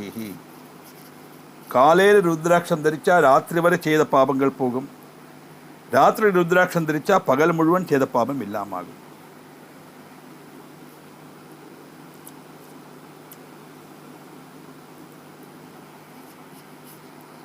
அது மட்டுமல்ல, நம் ருத்ராட்சத்தினுடைய மகிமையை சொல்றார். ஏ திரிபுண்ட தரோலோகே ஜடாதாரிண ஏவையே ஏ ருத்ராட்சதராஸ்தேவை யமலோகம் பிரஜாந்தினஹா. രുദ്രാക്ഷം തലയിൽ കെട്ടിവെച്ചുണ്ടു, ത്രിപുണ്ഡ്രം ധരിച്ച് നെറ്റിയിൽ വിഭൂതി ഇട്ടുണ്ടു ഒരുവൻ ഇരുപ്പനാനാ അവൻ യമപുരിയെ ദർശിക്കക്കൂടിയ അവസ്ഥ അവനുക്ക് വരാതെ. அது மட்டுமல்ல, ருத்ராட்சமேகம் சிரசா விபர்த்தி ததா திருபுண்டரஞ்ச லலாட மத்தியே பஞ்சாட்சரம் ஏகி ஜபந்தி மந்திரம் பூஜா பவத்பி கலுதேகி மசாதவா. தலையில் ருத்ராட்சம் நெற்றியில் விபூதி தரித்தவன் சிவநாமம் ஜபிச்சுருந்தானா அவனை எல்லாரும் மதிப்பான். என்னத்தினால அவன் யமபுரிக்கு போக வேண்டி வராது அப்படின்னு கேட்டால், பாபம் செய்தவாளுக்குள்ள ஒரு காரியமாக்கும் யமபுரியில் போய் அந்த யமதூதாள் யமபுரியில் கொண்டு போயிடுவான். இதெல்லாம் புராண இதிகாசங்களில் உள்ள விஷயங்கள். ஆனால் சிவச்சின்னமான ருத்ராட்சமும் பஸ்மமும் நமசிவாய மந்திரமும் வாயிலையும் சொல்லிட்டு இருக்கப்பட்ட ஒருத்தனுக்கு யமதூதன்மார் வரமாட்டான். ஏன் யமதூதன்மார் வரமாட்டான், என்னவாக்கும் காரணங்கிறது 51ஆவது ஸ்லோகத்திலேருந்து வருது. நமக்கு டீட்டெயிலாக பார்க்கலாம். அப்படின்னா உடனே சந்தேகம் வரலாம் நமக்கு. அப்போ ருத்ராட்சம் தரித்து விபூதி இட்டு வாழலாம், யமதர்மபுரிக்கு போகமாட்டானா, யமன் அவளை விட்டுருவாளா, அப்போ அவளுக்கு மரணம் வராதா அப்படிங்கிற ஒரு இது வரும். என்ன செய்தாலும் என்ன செய்யாட்டாலும் மரணம் நிச்சயம், அதில் மாற்றமே கிடையாது. ஏன்னா ஜா ஜனனம் மா மரணம் தானே ஜென்மம். மனுஷனாக பிறந்தாலும் எந்த ஒரு ஜீவனாக இருந்தாலும் ஜனிச்சா அது மரிக்கும், அது மாற்றமே கிடையாது. என்ன செய்தாலும் செய்யாட்டாலும் மரணம் நிச்சயம்தான். அது பின்ன எதுக்கு சார் கஷ்டப்படணுங்கிற கொஸ்டின் அங்கே வரலாம், அதல்ல காரியம். அந்த மரணம் எப்படி இருக்கணும், மரணானந்தரம் ஒரு ஜீவிதம் உண்டு, அந்த ஜீவிதம் நமக்கு எப்படி இருக்கணும், மறுபிறப்பானா எப்படி, இல்லை மோட்சம் கிடைக்கணுமானா அதுக்குள்ள எலிஜிபிலிட்டி நமக்கு வரணுமே, அது எப்படி, இதெல்லாம் தீர்மானிக்கிறது தான் நம்ம இந்த ஜென்மத்தில் செய்யப்பட்ட காரியங்களை ஒழிய மரணத்திலேருந்து யாரும் தப்ப முடியாது தான். அப்போ யமலோகத்தை பார்க்க மாட்டான் அப்படின்னு சொன்னால், இங்கே ஆத்மீகமான அர்த்தத்தில் நம்ம எடுத்துட்டோமானா, யமன்னு சொன்னால் கலி, அஜ்ஞானம். அதனால அஜ்ஞானம்னா என்னது, ஞானம் இல்லாத அவஸ்தைக்கு அஜ்ஞானம்னு பேர். இப்போ ஞானம்னா என்னது, பிரம்மன் தான் சத்தியங்கிற உணர்வு. இந்த உலகம் மித்தியை, பிரம்மன் தான் சத்தியம் அப்படின்னு தோணியாச்சானா, நான் இந்த சரீரமல்ல, இது ஒன்றும் சாஸ்வதமல்லாங்கிற எண்ணம் நமக்கு வந்துடும் இல்லையா. அந்த அஜ்ஞானங்கிற அந்த ஒரு பரிதிக்குள்ள, அந்த சர்க்கிளுக்குள்ளே நம்ம விழமாட்டோம் தாற்பயம். அதான் யமபுரிக்கு போக வேண்டி வராது அப்படின்னு வருது. அடுத்த 51ஆவது ஸ்லோகத்திலேருந்து யமன் நிர்தேசம் கொடுக்குறார் என்னெல்லாம் செய்யலாம் அப்படின்னு. இதோட எல்லாம் தாற்பயம் இதுதானே ஒழிய மரணம் இல்லைங்கிற அர்த்தத்தில் அது தப்பான ஒரு அர்த்தமாக நம்ம எடுத்துக்கப்படாது. அதாக எடுத்து சொல்கிறேன். ஒரு காரியம் நிச்சயம், நிறைய புண்ணியம் பண்ணினதுனால தான் இந்த ஜென்மத்தில் இந்த மாதிரி விஷயங்கள் எல்லாம் கேட்கறதுக்குள்ள ஒரு பாக்கியமே நமக்கு கிடைக்கிறது. 100% அது உண்மையான சந்தேகமே வேண்டாம். அப்படிப்பட்ட பாக்கியம் நம்ம இதை கேட்கும்போது, சிரவணம் செய்யும்போது நிச்சயமாக இதை விட நல்லதாக ஒரு ஜென்மம் தான் கிடைக்குங்கிறத ஒழிய வேற எந்தவித பிரச்சனையும் கிடையாது. இந்த ஜென்மத்தில் பல கஷ்டங்கள் வரலாம், துக்கங்கள் வரலாம், தவிர்க்க முடியாத துக்கங்கள் வரலாம். எல்லாருக்கும் உண்டு. துக்கம் இல்லாதவளே கிடையாது, கஷ்டம் இல்லாதவளே கிடையாது. மனுஷன்னா பாப புண்ணிய மிஸ்ரதம் தானே. துக்கங்கிறது பாபத்தினுடைய பலன் தானே. அது ஒவ்வொருத்தரும் அவளுடைய பாபத்தினுடைய காഠின்யம் அனுசரித்து வித்தியாசம் இருக்குமே ஒழிய பாபத்தினுடைய பலன் நம்ம எல்லாரும் அனுபவிச்சுட்டு தான் இருக்கும். ஆனால் இந்த இந்த புண்ணிய கர்மங்கள் பண்ணுறோமே, இவ்வளவு ருத்ராட்ச மகிமை, இவ்வளவு விபூதி மகிமை சிவ புராணத்தில் பரமேஸ்வரனே சொல்லறதாக சொல்லப்பட்ட இந்த மகிமையான கேட்குற பாக்கியம் நம்ம கிடைச்சதுன்னு உண்டானா நிச்சயம் நம்ம நிறைய புண்ணியம் செய்திருக்கோம் தாற்பயம். அதனால நம்ம கிடைக்கக்கூடியது இதை விட நல்ல ஜென்மமாக தான் கிடைக்குமே ஒழிய இதை விட மோசமான ஒரு ஜென்மம் வராதுங்கிறது 100% கேரண்டி ஆகிட்டு சொல்லலாம். இதுதான் நமக்கு அந்த அஜ்ஞானங்கிற போகாமல் ஞானங்கிற ஒரு சர்க்கிளுக்குள்ளே இருப்போம் சொன்னாக்கா இதை விட நல்ல விஷயங்கள் தெரிஞ்சுக்கப்பட்ட ஒரு ஞான ஸ்வரூபியாக நம்ம மாறுவோங்கிறது தான் நம்ம அதிலேருந்து எடுத்துக்கக்கூடிய ஒரு மெசேஜ் ஆகிட்டு எடுத்துக்கணும். மேலே ருத்ராட்ச மகிமைனாலே என்னெல்லாம் பிரயோஜனம் நமக்கு கிடைக்குங்கிறத பரமேஸ்வரன் சொல்கிறதாயிட்டு வருது. அதை நமக்கு பாக்கி பார்க்கலாம்.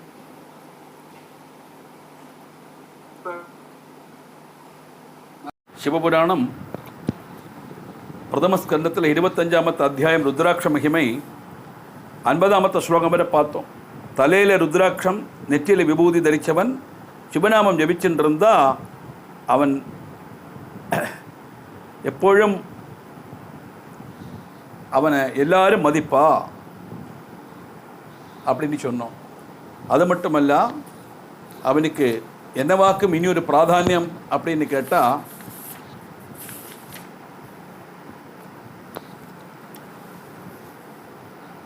यस्यांगे नास्ति रुद्राक्ष त्रिपुंड्रम जबालपट्टके मुगे पंचाक्षरम नास्ति तमानय यमालयम.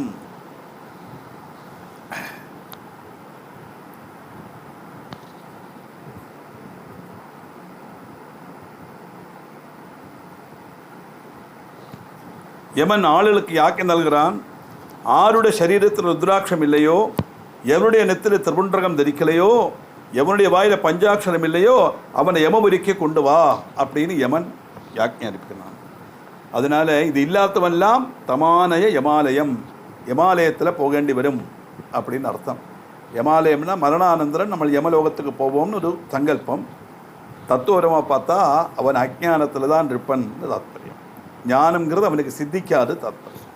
இந்த மித்தியான பிரபஞ்சத்தை தான் சத்தியங்கிற உணர்வோடு தான் அவனுக்கு கடைசி வரைக்கும் இருப்பான். எத்தனை ஜென்மம் எடுத்தாலும் அந்த உணர்வு தான் அவனுக்கு இருக்குமே ஒழிய சத்தியமான வஸ்து பிரம்மங்கிற உணர்வு அவனுக்கு வரவே வராது. எவன் ஒருவன் ருத்ராட்சம் திரிபுண்டரம் நமசிவாய மந்திரம் சொல்லலையோ.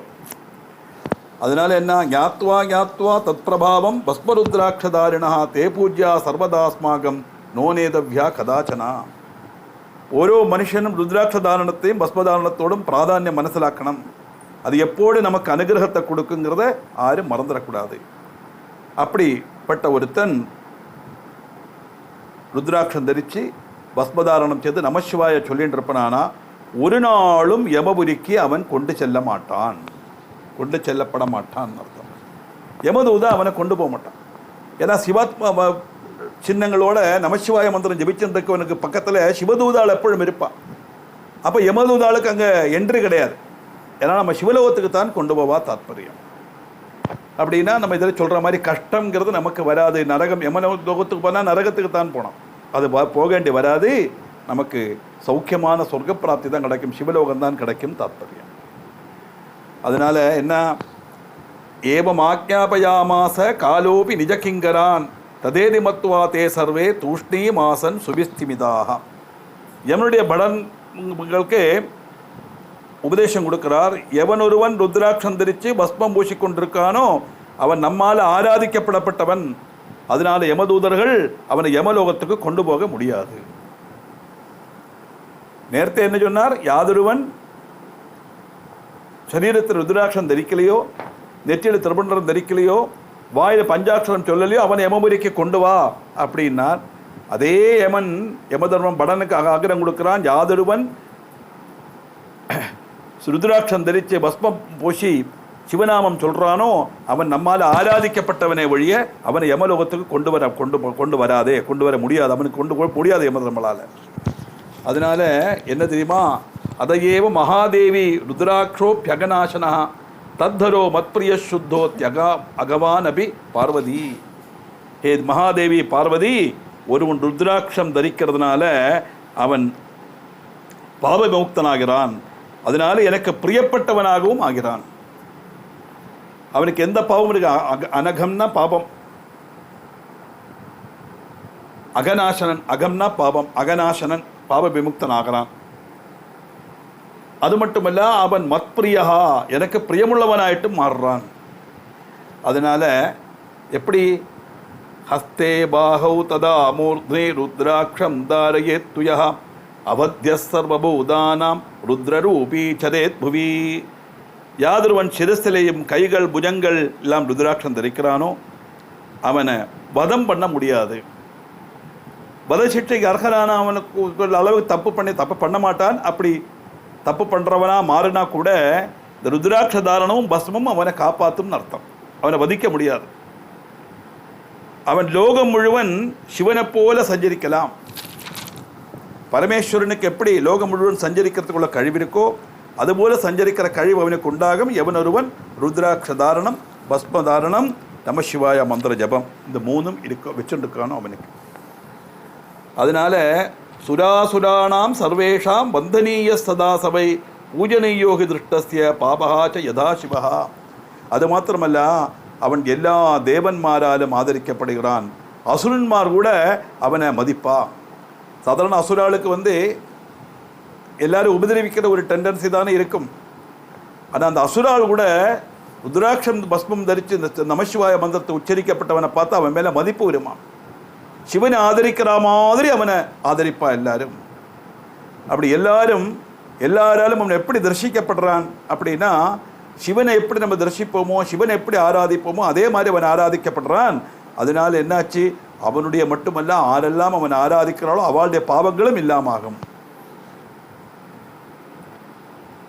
தியானாஞ்சனாபமுக்தோபி ருத்ராட்சம் தாரயத்துயா சர்வபாவ வினோர்முக்த சயாதி பரமாம் கதிம்.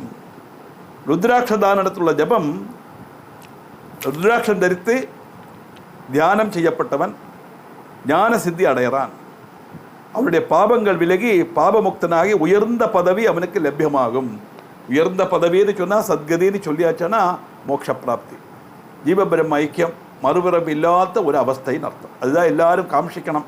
கவலையே பட வேண்டிய அவசியம் இல்லை. ஜீவன் பிரம்மத்தோட ஐக்கியமாச்சுன்னா மறுபிறவி கிடையாதுன்னு தாற்பயம். அதனால என்ன, ருத்ராட்சம் மூலமுள்ள ஜபம் பல கோடி மடங்கு அதிகம் பலம் நல்கும். தியானாஞ்சன முக்தோ ருத்ராட்சம் தாரயத்துகா சர்வபாப விமுக்தோகி யஸ்ஸாதி பரமாம் கதிம். ருத்ராட்சேன ஜபன் மந்திரம் புண்ணியம் கோடி குணம் பவே தசகோடி குணம் புண்ணியம் தாரணா லபதே நரஹா. அந்த பலவிதமான ஜபங்கள் பண்ணுறதுனால பலவிதமான பலம் கிடைக்கலாம். ஆனால் இந்த ருத்ராட்ச பஸ்ம தாரணத்தோட ஜபம் பண்ணினா அது பல கோடி மடங்கு புண்ணியம் கிடைக்குங்கிறது அந்த ருத்ராட்சத்தினுடைய பஸ்மத்தினுடைய மகாத்மியத்தை குறிக்கும் தான். அதனால் யாவத் காலம் ஹி ஜீவஸ்ய சரீரஸ்தோ பவேத் சவை தாவத் காலம் சொல்ப மிருத்யு நதம் தேவி விபாததே. எத்தனை காலம் ருத்ராட்சம் தரிக்கிறானோ அத்தனை காலம் அபமிருத்யு அவனை நெருங்காது. ருத்ராட்ச தாரணம் பண்ணினவன் அபமிருத்யு நெருங்காதுன்னு தாத்பரியம். திருவுன்றேனஜ சம்யுக்தம் ருத்ராட்சா பிலசாங்ககம் மிருத்யுஞ்சயம் ஜபந்தம் ச திருஷ்டுவா ருத்ரபலம் லபேத். எவனொருவனுடைய சரீரத்தில் ருத்ராட்சம் பஸ்மத்தாலும் அலங்கிருதமாயிருக்கோ அதுபோல மிருத்யுஞ்சயத்தினால ஜபத்தினால அவன் சதா பரமசிவ தியானத்தில் இருக்கானோ அவன் தர்சன மாத்திரையிலே மற்றொருவாளுக்கு அனுகிரகம் கொடுக்கிறான். அது மட்டுமல்ல, சிவனோடு சாயுஜ்யம் அடையவும் செய்கிறான். அவனை பார்த்தாலே பஞ்சதேவ பிரியச்சைவ சர்வதேவ பிரியஸ்ததா சர்வமந்திரான் ஜபேத் பக்தியா ருத்ராட்சமாலா பிரியே. ஏ பிரியே பார்வதி, யாதொருவன் பஞ்சதேவதைகளையும் எல்லா தேவதைகளையும் ஆராதிக்கிறானோ அவன் ருத்ராட்சம் தரித்து மந்திர ஜபம் பண்ணணும். என்ன மட்டும் நமசிவாய ஜபம் மட்டுமல்ல, எந்த தேவனை அவன் பிரார்த்திச்சாலும் சரி ருத்ராட்சம் தரித்து பிரார்த்திச்சா சாதாரண பிரார்த்தனையை விட பல மடங்கு அதிக பலம் அவனுக்கு கிடைக்கும். விஷ்ணுவாதி தேவபக்தாச்ச தாரயேயுர் ந சம்சயா ருத்ரபக்தோ விசேஷேன ருத்ராட்சான் தாரயேட் சதா. விஷ்ணு பக்தனாக இருந்தாலும் மற்ற தேவதா உபாசனை செய்யப்பட்டவனாக இருந்தாலும் ருத்ராட்சம் தரிக்கணும், அது சந்தேகமே வேண்டாம். அப்படி சிவபக்தன் நிச்சயம் அப்படி ஆக்கும்போது மற்ற தேவதைகளை பஜிக்கும் போதே ருத்ராட்சம் தரிக்கணும்னா சிவபக்தனாக இருக்கப்பட்டவன் சிவத்தியானம் பண்ணும்போது கண்டிப்பாக தரிக்கணும் தான், நிச்சயமாக தரிக்கணும் தான். அது அவசியமாக்கும், இது மஸ்ட் அப்படிங்கிறது. அதனால ருத்ராட்சா விவிதா புரோக்தா தேஷாம் வேதான் விதாமியகம் சுடு பார்வதி சத்பக்தியா புக்தி முக்தி பலப்பிரதான். பலவித ருத்ராட்சம் உண்டு நான் நேரத்தை சொன்னேனே, அது ஹே பார்வதி இது ஸ்ரத்தையோடு கேட்கணும். அது எல்லாவித சந்தோஷத்தையும் பக்தியோடையும் கொடுக்கும். எப்படிப்பட்ட ருத்ராட்சங்கள்?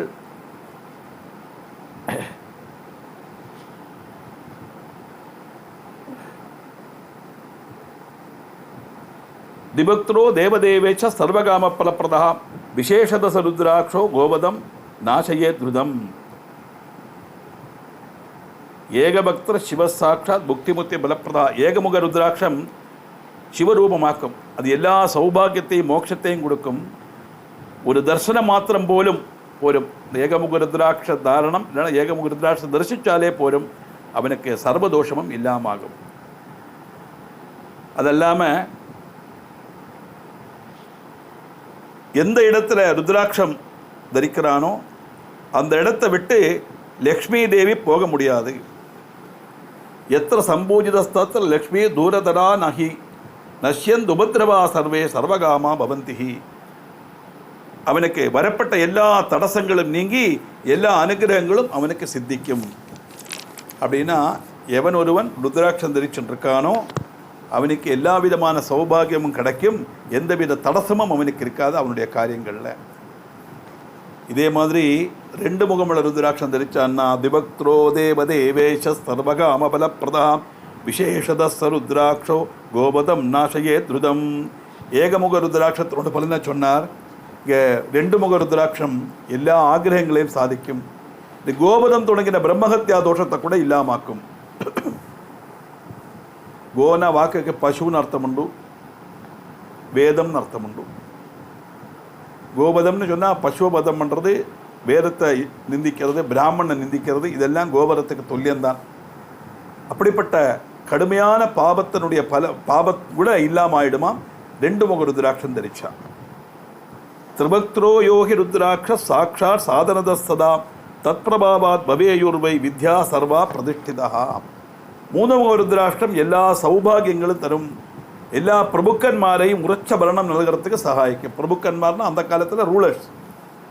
பிரபு அப்படின்னா அவன் தான் ஒவ்வொரு தேசம் குட்டி குட்டி தேசமாக இருக்கும், அதுக்கு ஒரு பிரபு இருப்பான், அவன் தான் ரூலர். நாட்டாமை நம்ம தமிழில் சொல்கிறோம் இல்லையா, அது மாதிரி. அப்படிப்பட்ட பிரபுக்கன்மாருக்கு உரச்ச பரணம், பயப்பட வேண்டிய அவசியம் இல்லை. என்றைக்கு மந்திரசபை கீழே விழுந்து பயப்பட வேண்டிய அவசியம் இல்லை.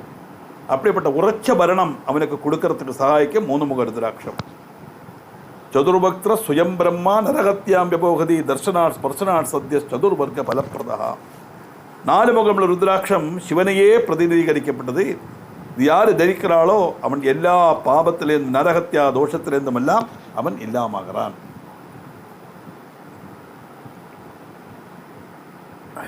பஞ்சபக்திர ஸ்வயம் ருத்ர காலாக்னிர் நாமத பிரபு சர்வமுக்தி பிரதச்சைவ சர்வகாம பலப்பிரதா. பஞ்சாட்ச ருத்ரம் சிவனே, அதுவும் சிவனை குறிக்கப்பட்டதான். காலாக்னி ருத்ர ஸ்வரூபம், காலாக்னி ஸ்வரூபம்னா பிரளய காலத்தில் உள்ள அந்த ருத்ர ஸ்வரூபமாக்கும் பஞ்சமுக ருத்ராட்சம். எல்லா அபீஷ்டங்களும் கொடுத்து மோட்ச பிராப்தியும் லபியமாக்கும் இந்த 5 முக ருத்ராட்சம் தாற்பயம். அது மட்டுமல்ல, அகம்யாகமனம் பாஜம் அபக்ஷஸ்ய பக்ஷணம் இத்தியாதி சர்வபாபானி பஞ்சபக்திரோ விபோகதி.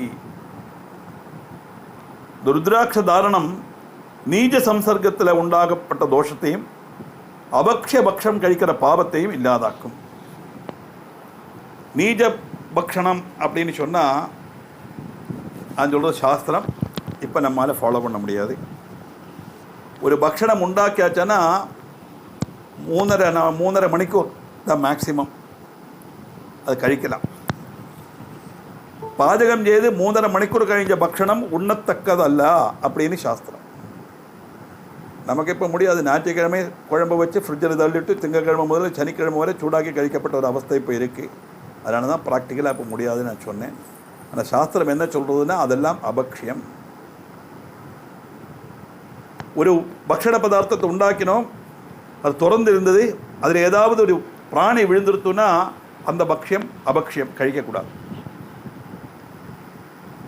லேசாக ஒரு ஸ்மெல்லு வருது, கெட்டுப்போச்சு, மூச்சல் வாட வருது, அந்த பக்ஷியம் கழிக்கப்படாது. இப்படி சில விஷயங்கள் பாவத்துஷ்டம் அப்படின்னு உண்டு. உருளைக்கிழங்கு கழிக்கப்படாது, ஏன்னா அது கோழி முட்டையோட ரூபம் இருக்கிறதுனால. புடவில் எங்கேயா கழிக்கப்படாது, ஏன்னா அது பாம்பை பார்க்குற விரும்பும். ஆமாம், இந்த மாதிரி பலவிதமான நியமங்கள் எல்லாம் உண்டு. இதை சாஸ்திரத்தில் உள்ளதை சொன்னேன், நமக்கு அதெல்லாம் ப்ராக்டிக்கலாக முடியாது. குடும்பமான வரைக்கும் ரொம்ப பழகினதோ ஏகதேசம் கெட்டு போகிற மாதிரியே உள்ளதை கழிக்கப்படாது தாற்பயம். இதெல்லாம் அபக்ஷியம். அகம்ய கமனம், போகக்கூடாத இடத்துக்கு போகிறது. அப்படின்னா நம்ம சில இடங்களில் நம்ம போகக்கூடாதுன்னு சொன்னால் அந்த இடத்துல போகக்கூடாது தான். போனால் என்னங்கிற கேள்வியெல்லாம் கேட்கக்கூடாது. அவசியமில்லாத விஷயங்களில் போய் இன்வால்வ் ஆகிறது, பிடிக்காத ஒரு இடத்துக்கு போய் அவமானப்படுறது, அங்கே போய் வழக்குண்டாக்குறது, இதெல்லாம் கஷ்டமான காரியம்தான். இப்படிப்பட்ட காரியங்கள்லாம் செய்யறதுக்கு உள்ள ஒரு அவஸ்தை வந்தாலுமே கூட அது செய்யாமல் அவனை தடுத்து நிறுத்தும் பஞ்சமுக ருத்ராட்சம். அதாக்கு இங்கே பிராதானியம்.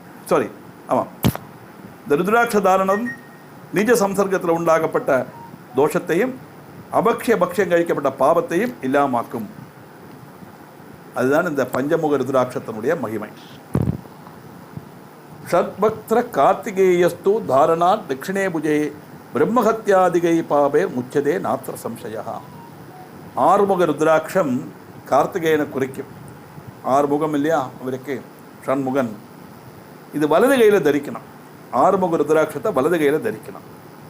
அப்படி வலது கையில் தரிக்கிறதுனால பிரம்மஹத்யா பாவத்தையும் மற்ற பாவங்களையும் அது இல்லாமாக்கும். எப்பேற்பட்ட கடினமான பாவம் செய்திருந்தாலும் அந்த பாபத்திலேருந்து அவனுக்கு முக்தி நேடுறதுக்கு இந்த ஷட்முக ருத்ராட்சம், ஆறுமுகமுள்ள ருத்ராட்சம் அவன் அனுகிரகிக்கும்.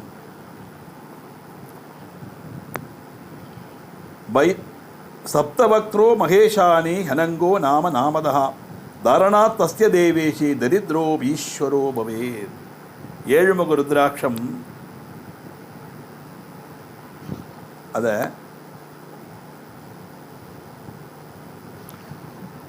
அனகான்னு சொல்லுவோம். பாக்ய தேவதையை இந்த ருத்ராட்சம் தரிச்சா பாக்ய தேவதைன்னு கூப்பிடுறாரு. இந்த ருத்ராட்சம் தரிக்கப்பட்டவனுக்கு தாரித்திரம் இல்லாமாகும். தாரித்திரம் இல்லாமகும்னா அவனுக்கு எல்லா விதமான சம்பத்தும் கிடைக்குங்கிறது வாக்கியார்த்தமாக எடுத்துக்கலாம். ரெண்டாவது சம்பத்துனா ஞானம்தான் சரியான சம்பத்து, வித்தியை தான் சரியான சம்பத்து. சத்தியமான வஸ்து என்னதுங்கிற உணர்வு தான் வித்தியை, அதை தவிர பாக்கி எல்லாம் அவித்யை. அந்த வித்தியை அவனுக்கு உண்டாகுங்கிறது தான் நம்ம ஆத்மீகமான அர்த்தமாக நம்ம எடுத்துக்கணும். ருத்ராட்சாஷ்டாஷ்டவக்திரச்ச வசுமூர்த்திஷ்ச பைரவ தாரணா தஸ்ய பூர்ணாயுர் மிருத்யோ பவதி சூலபிருது. ருத்ராட்சாஷ்டாஷ்டவக்திரச்ச, அஷ்டவக்திரம்னா 8 முகம். 8 முகமுள்ள ருத்ராட்சம் வசுமூர்த்தி, இது பைரவனை குறிக்கும். சிவனுடைய அவதாரம் தான் பைரவன். இது தரிக்கிறதுனால ஜீவதன் முழுவன் அனுபவிப்பன், அவனுக்கு அகால மரணம் கிடையாதுன்னு தாற்பயம். ஜீவிதம் முழுவன், அவனுக்கு ஆயுசு முழுவன் எல்லாம் அனுபவிக்கப்பட்ட ஒரு சௌபாகியம் கிடைக்கும். அப்படி ஜீவிதத்தை முழுவன் நன்னா அனுபவித்து, வாழ்க்கையை முழு நன்னா அனுபவித்து, அகால மிருத்யு அபமிருத்யு இல்லாமல் எல்லாம் அனுபவிச்ச அப்புறம் மரணம் நடந்து, இந்த மரணத்துக்கு அப்புறம் அவனுக்கு சிவசாயுஜ்யம் கிடைக்கும்.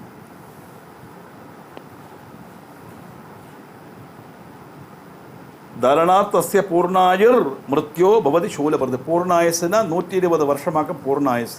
பண்டு காலத்தில் அப்படியே தான் இருந்திருக்காள். அவளுடைய நிஷ்டை, ஆகார கிரமம் நேரத்தை சொன்னேனே, இந்த மாதிரி வர்ஜியமான ஆகாரம் எல்லாம் கழிக்க மாட்டா, பழசெல்லாம் கழிக்க மாட்டா. எல்லாமே அப்படி நிஷ்டையோடு இருந்த ஒரு காலகட்டத்தில் உள்ளதாக இந்த பூர்ண ஆயுசுங்கிறது. பைரவோ நவபக்திரச்ச கபிலச்ச முனிஸ்மிருதா துர்காவா தததிஷ்டாத்ரி நவரூபா மகேஸ்வரி. 9 ருத்ராட்சமும் பைரவனைத்தான் குறிக்கும்.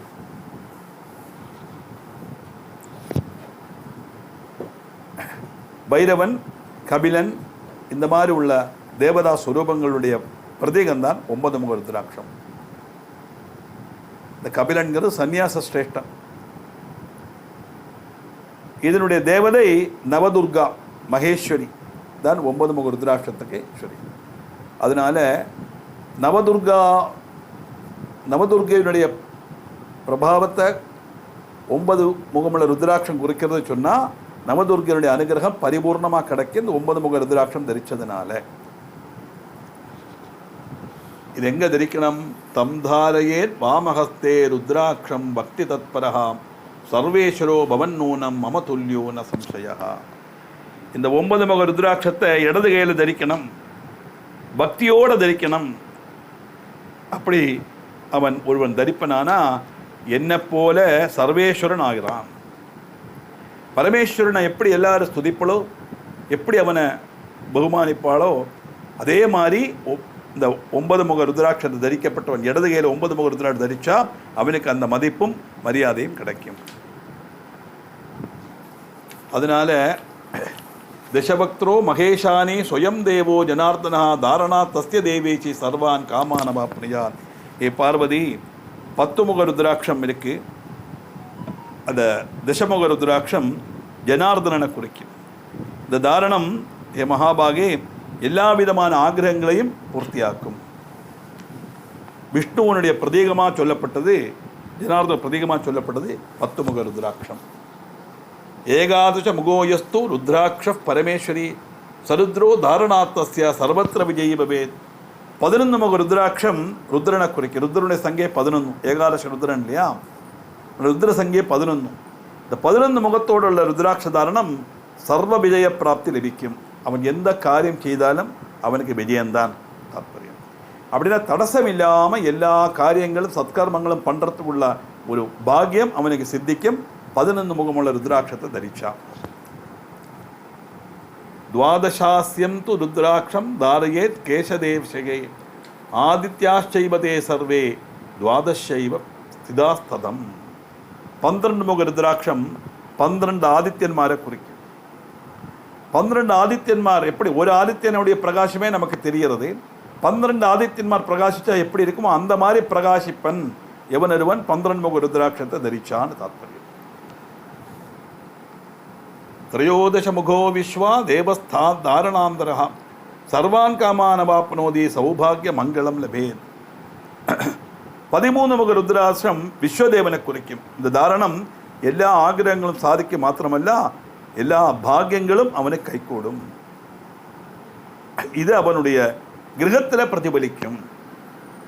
ருத்ராட்சம் தரிக்கப்பட்டவனுக்கு அவனுக்கு மட்டும் பாக்கியம் அல்ல, அவனுடைய குடும்பத்தில் அவனுடைய கிரகத்தில் அது பிரதிபலிக்கும் சொன்னால் எல்லா பாக்கிய சங்களும் அந்த குடும்பத்தில் உண்டாகும் தாற்பயம். பாக்கியம் ஐஸ்வர்யம் எல்லாம் சொன்னால் எல்லாம் கிடைக்கிறதுன்னு மட்டும் அர்த்தம் அல்ல, எல்லாம் இருக்கணும். அதை அனுபவிக்கிறதுக்குள்ள ஆயசு, ஆரோக்கியம், அவசரம், இது 3 இருக்கணும். அது இருந்தால் தான் பிரயோஜனம். கோடிக்கணக்கில் பணம் இருக்கு, மன நிம்மதியே இல்லை, வம்சாபிவிருத்தி இல்லை, இருந்தாலும் நேரம் இல்லை, என்ன பிரயோஜனம் சொல்லும்? பணம் இருந்தால் மட்டும் போருமா? இல்லை நிறைய பணம் இருக்கு, வம்சாபிவிருத்தி எல்லாம் இருக்கு, அந்த பணத்தை அனுபவிக்கிறதுக்குள்ள ஆரோக்கியம் இல்லை, என்ன பிரயோஜனம்? பணத்தை மட்டும் கொடுத்தா போறாது, ஆயுசை குறைச்சு கொடுத்தா அப்பவும் பிரயோஜனம் இல்லை. ஆயுசம் இருக்கு, ஆரோக்கியம் இருக்கு, அவசரம் இல்லை, ஆப்பர்ச்சுனிட்டி இல்லை, போகிறதுக்குள்ள மனசு வரமாட்டேங்கிறது, செய்ய முடியலை, பலவிதமான தடசங்கள். இதெல்லாம் இல்லாமல் சௌபாகியம்னு சொன்னாலே, ஐஸ்வர்யம் சொன்னாலே எல்லா விதமான சௌகரியங்களும் இருக்கணும். அதை அனுபவித்துள்ள ஆயசும் ஆரோக்கியமும் அவசரமும் இருக்கணும். இது 3 அவனுக்கு கிடைக்கும் எவனொருவன் 13 முக ருத்ராட்சத்தை தரிக்கிறானோ. சதுர்தச முகோ யோகி ருத்ராட்ச பரமசிவா தாரயேன் மூர்த்திதம் பக்தியா சர்வபாபம் பிரணச்சதி. 14 முக ருத்ராட்சம் சதாசிவனை குறிக்கும். சதாசிவன்கிறது அனுகிரகமூர்த்தி. சதாசிவானுகிரகதா பஞ்சகிருத்தியபராயணா சொல்கிறோம் இல்லையா, சிருஷ்டிகர்த்தரே பிரம்மரூபா கோப்திரே கோவிந்தரூபிணி சம்ஹார்ணீர் திருரூபா திரோதானகிரீஸ்வரி சதாசிவானுகிரகதா பஞ்சகிருத்தியபராயணா. அந்த சிருஷ்டி ஸ்திதி சம்ஹாரம் திரோதானம் அனுகிரகங்கிற 5ஆமத்த பிரக்கிரியை செய்யக்கூடிய ஸ்வரூபம் சதாசிவ ஸ்வரூபம். அந்த அனுகிரகம் அவனுக்கு கிடைக்கும். இது தலையில் தரிக்கணும், ஏன்னா அங்கே தான் அனுகிரகம் இருக்கு இல்லையா. அனுகிரகம்னா என்னது? ஜீவபிரம்ம ஐக்கியம்.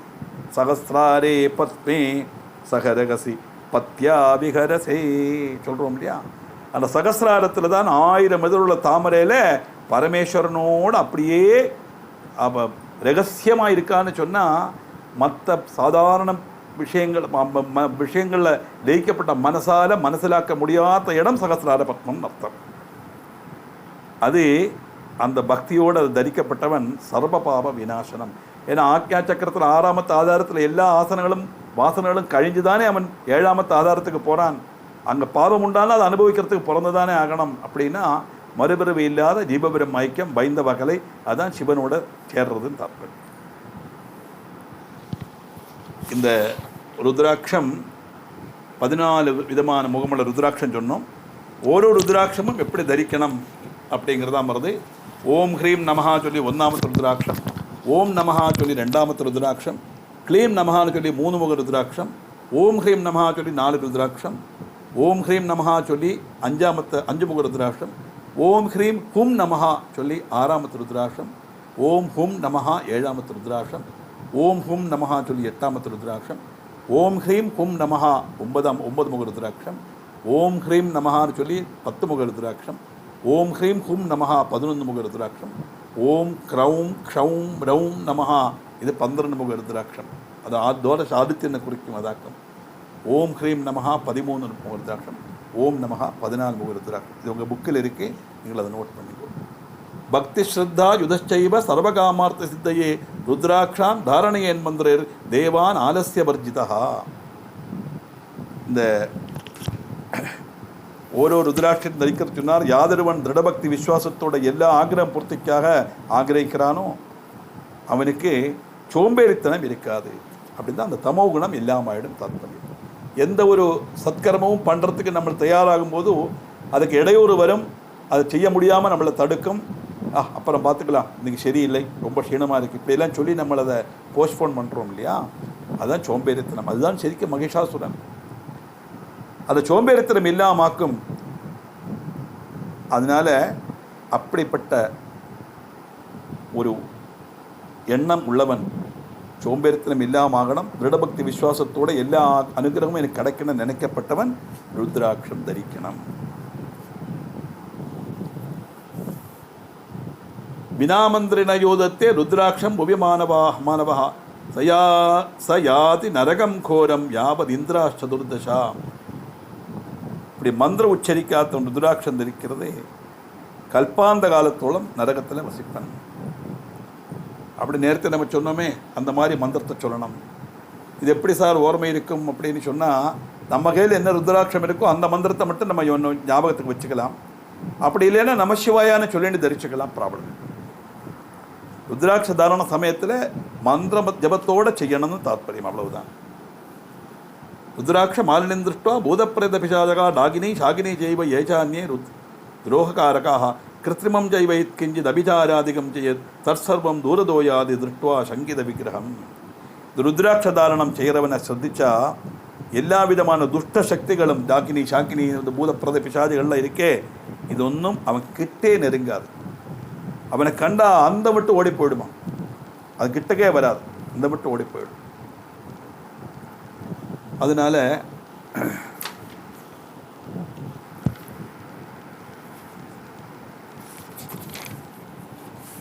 பார்வதி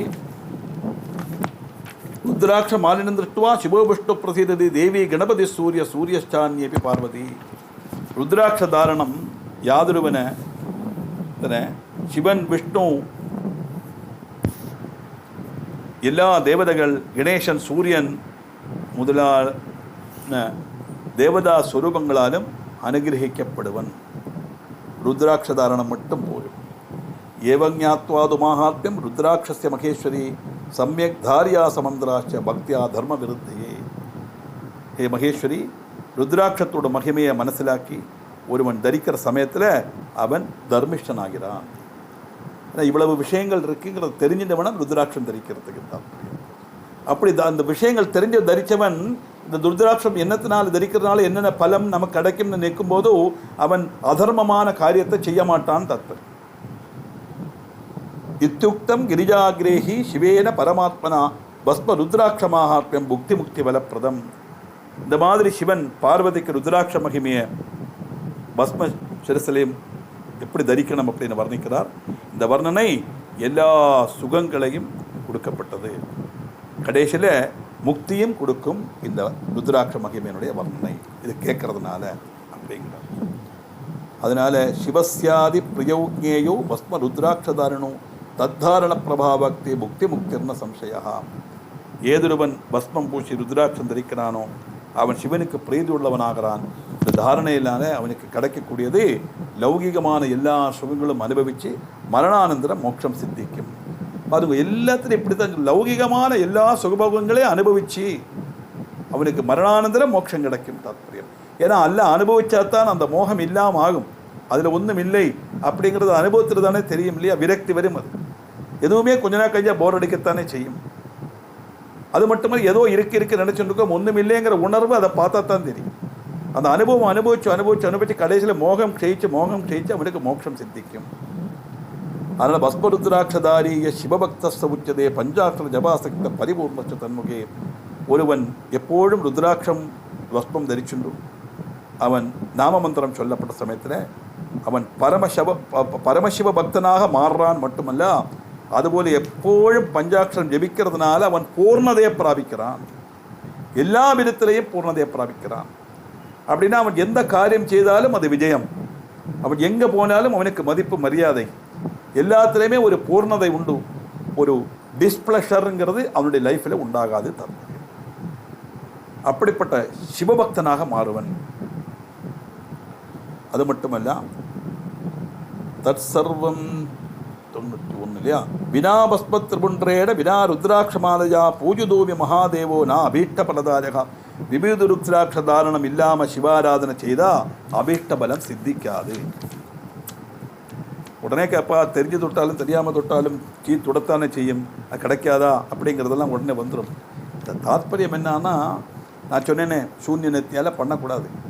பண்ணினா அதனுடைய பலம் சரியை நம்மளால் அனுபவிக்க முடியாது. தாத்பரியம் இங்கே பலம் கிடைக்காது சொல்லணும்னா கவனிச்சுக்கணும். வினா பஸ்மத் திரிபுண்டரேன வினா ருத்ராட்ச மாலையா பூஜிதை மகாதேவனா அபீஷ்ட பலதாயகா. நாம் என்ன ஒரு காரியத்துக்காக நம்ம நினச்சி பண்ணுறோமோ அது பூர்ணமாக நமக்கு கிடைக்காது. எப்போ?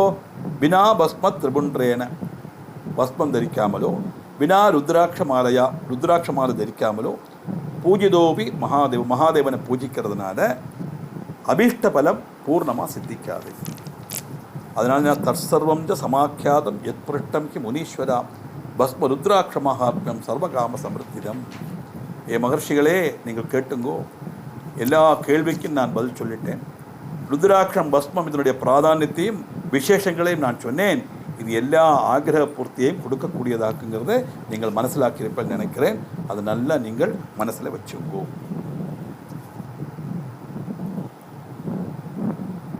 ஏதத்ய ஸ்ருடியாநித்யம் மகாத்மியம் பரமம் சிவம் ருத்ராட்ச பஸ்மயோர் பக்தியா சர்வகாமானவாப்னுயாத்.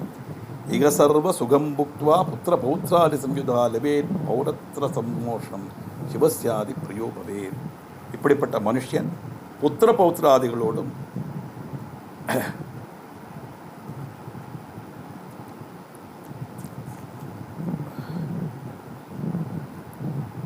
நிறைய சங்கியை இந்த சிவநாம மந்திரம் ஜபிக்கிறதுனாலே மரணானந்தரம் சிவசாயுஜ்யம் அடையறான். எல்லா சுபங்களும் அனுபவித்து மரணானந்தரம் சுகசாயுஜ்யம் அடையறான். எப்படி? இகசர்வ சுகம் புக்த்வா புத்திர பௌதாரசம் லபேத் பரத்திர சந்தோகம் சிவத்யாதி பிரயோகவே. வித்வேஷர சம்ஹிதேயம் கதிதாவோ முனீஸ்வரா சர்வசித்தி பிரதானித்யம் முக்திதா சிவசாசனாத். விஸ்வேஸ்வர சம்ஹிதையில் நான் விவரித்து சொன்ன இந்த சிவாக்ஞினால் சொல்லப்பட்டது எல்லாம் சொல்லிட்டு நான் சொல்லுறதல்ல, பரமேஸ்வரன் என் மூலமாக சொன்னது. இந்த விஷயத்தில் எல்லாம் அனுகிரகமும் கிடைக்கும். இந்த சம்சார ஜீவிதத்தில் எல்லா விதமான அனுகிரகம் கிடைக்கும். இந்த விஸ்வேஸ்வர சம்ஹிதை கேட்டதுனால கடைசியில் என்னாகும்? சர்வசித்தி பிரதானித்யம் முக்திதா சிவசாசனாத். சிவ ஆக்ஞையினால தான் நான் இதை சொன்னேன். இதை கேட்ட உங்களுக்கு எல்லா விதமான சௌபாகியம் உண்டாகும். கடைசியில் மோட்சமும் உங்களுக்கு கிடைக்கும். சந்தேகமே வேண்டாம் அப்படின்னு சொல்லி வித்வேஸ்வர சம்ஹிதையை முடிக்கிறார் சூதன். ரெண்டாமத்தது சிருஷ்டிகண்டம். அதில் தான் நிறைய விஷயங்கள் இனிமேல் தான் கதைகள்லாம் வரும். அது என்னங்கிறது நமக்கு அடுத்த கிளாஸில் பார்க்கலாம்.